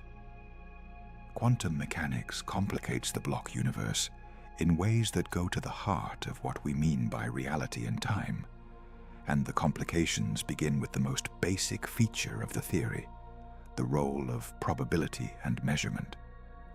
In the classical physics of Newton, and even in the relativity of Einstein, the world is deterministic in a specific sense. Given the complete state of a system at one time, the laws determine its state at all other times, both future and past. This determinism fits comfortably with the block universe. If everything is fixed by the laws and the initial conditions, then the entire four-dimensional structure is laid out in a single, self-consistent pattern, every event determined by every other through the unbreakable chains of physical law. The block is, in the classical picture, a completely determined structure, and there is nothing in classical physics that resists its eternal static character. quantum mechanics disturbs this picture profoundly. At the quantum level, the world does not appear to be deterministic in the same way. The theory describes physical systems using a mathematical object called the wave function, which encodes not definite values for measurable quantities, but probabilities for the various possible outcomes of measurements. An electron, for instance, does not have a definite position in the way a classical particle does. Instead, its wave function spreads out over a range of possible positions, assigning a probability to each. Only when a measurement is performed does the electron acquire a definite position, and which position it acquires appears to be genuinely random, governed only by the probabilities the wave function specifies. This is the famous indeterminacy of quantum mechanics, and it seems to introduce an element of genuine chance into the world, a chance that is hard to reconcile with the fully determined structure of the classical block. The difficulty crystallizes around what is called the measurement problem, one of the deepest puzzles in all of physics.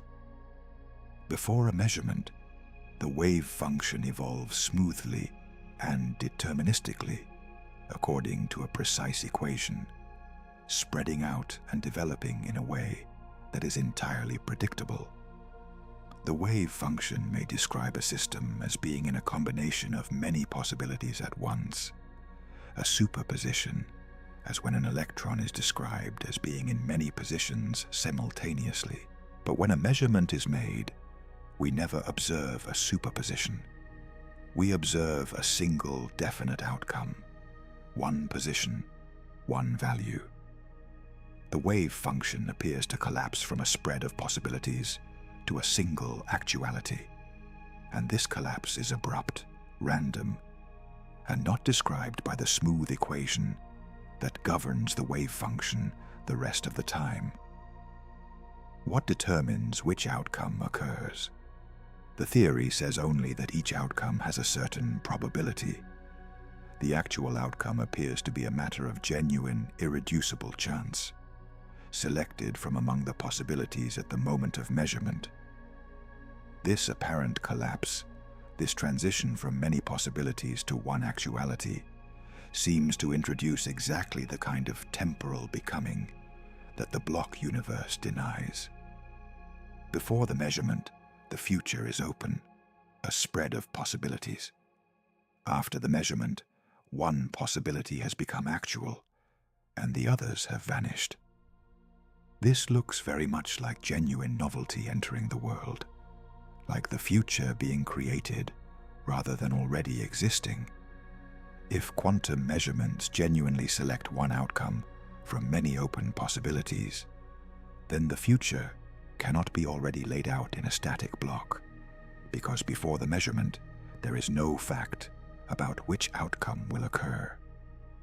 The block universe seems to require a fully determined, four-dimensional structure, but quantum mechanics, at least on this reading, seems to say that the structure is not fully determined, that the future is genuinely open until measurements actualize particular outcomes. Here, it appears, is a real conflict between the block universe and quantum physics, a place where the static picture meets a theory that seems to demand becoming.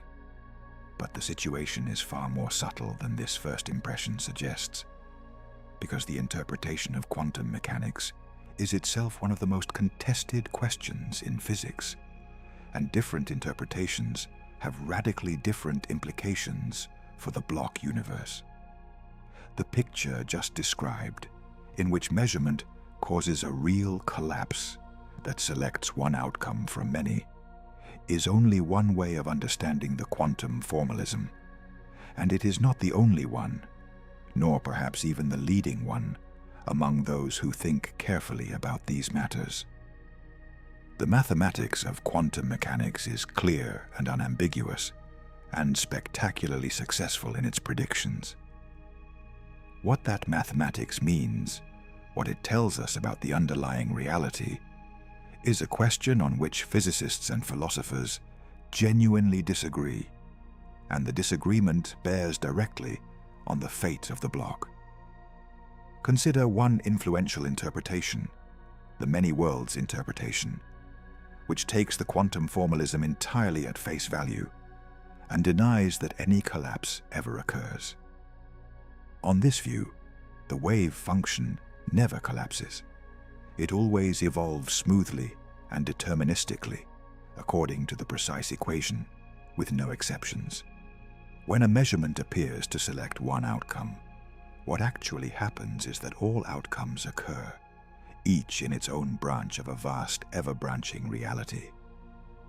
The electron is measured in every possible position, but each result occurs in a separate branch of the universe, and the version of you who made the measurement splits along with it, each copy seeing a single, definite result. There is no genuine randomness and no genuine collapse, only the deterministic branching of a universal wave function into ever more numerous parallel realities.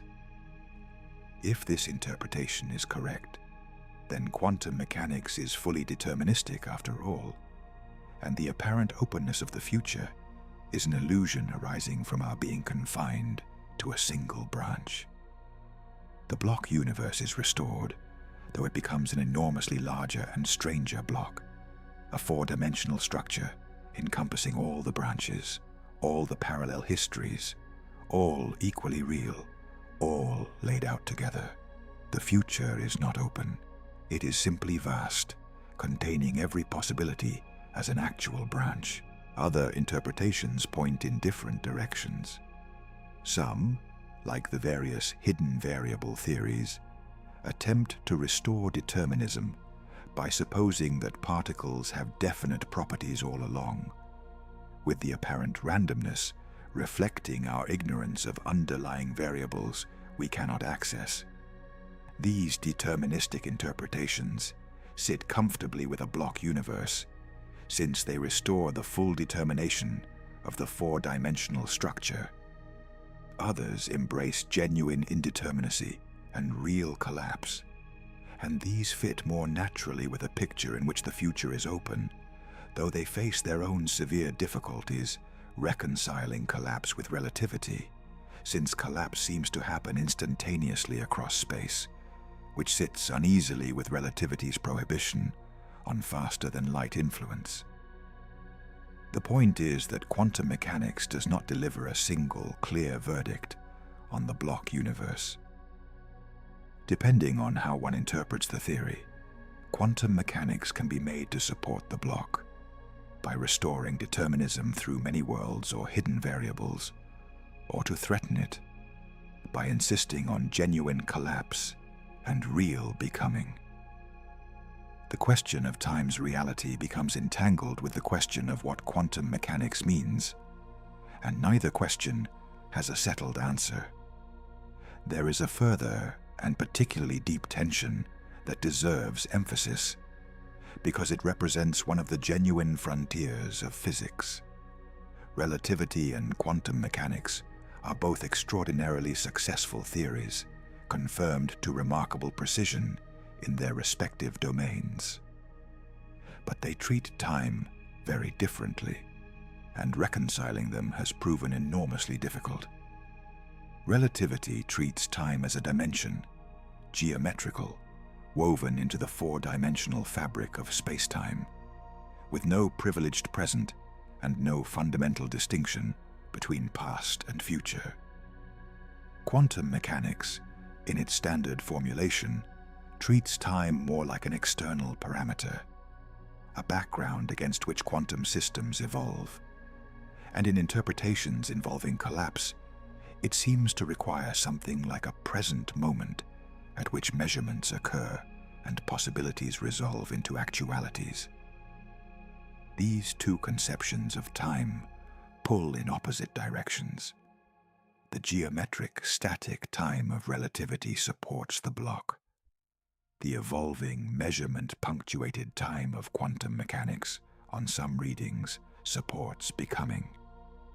The deepest project in theoretical physics, the search for a theory of quantum gravity that unifies relativity and quantum mechanics, must somehow reconcile these two pictures of time. And how it does so may ultimately determine whether the block universe stands or falls. Strikingly, some approaches to quantum gravity suggest that time may not be fundamental at all, that at the deepest level there may be no time variable in the basic equations, with time emerging only as an approximate feature of larger-scale physics.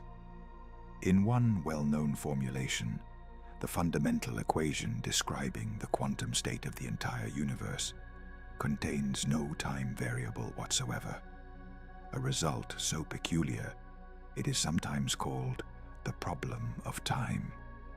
If time is not even fundamental, if it emerges from a deeper, timeless structure, then the question of whether time flows takes on yet another layer of complexity, because we would be asking about the flow of something that is itself only an emergent approximation. This is highly speculative territory, at the edge of current understanding, where the concepts themselves are still being worked out. But it suggests that the final word on the nature of time and on the status of the block universe may have to await a deeper theory than any we now possess. A theory that explains how both the geometric time of relativity and the evolving time of quantum mechanics arise from something more fundamental still.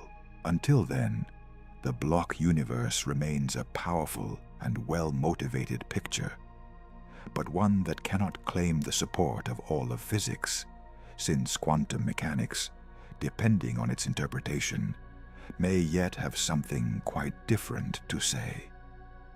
And this unresolved tension feeds directly into one of the most charged implications of the block universe, the question of what it means for human freedom, if the future, in some sense, already exists.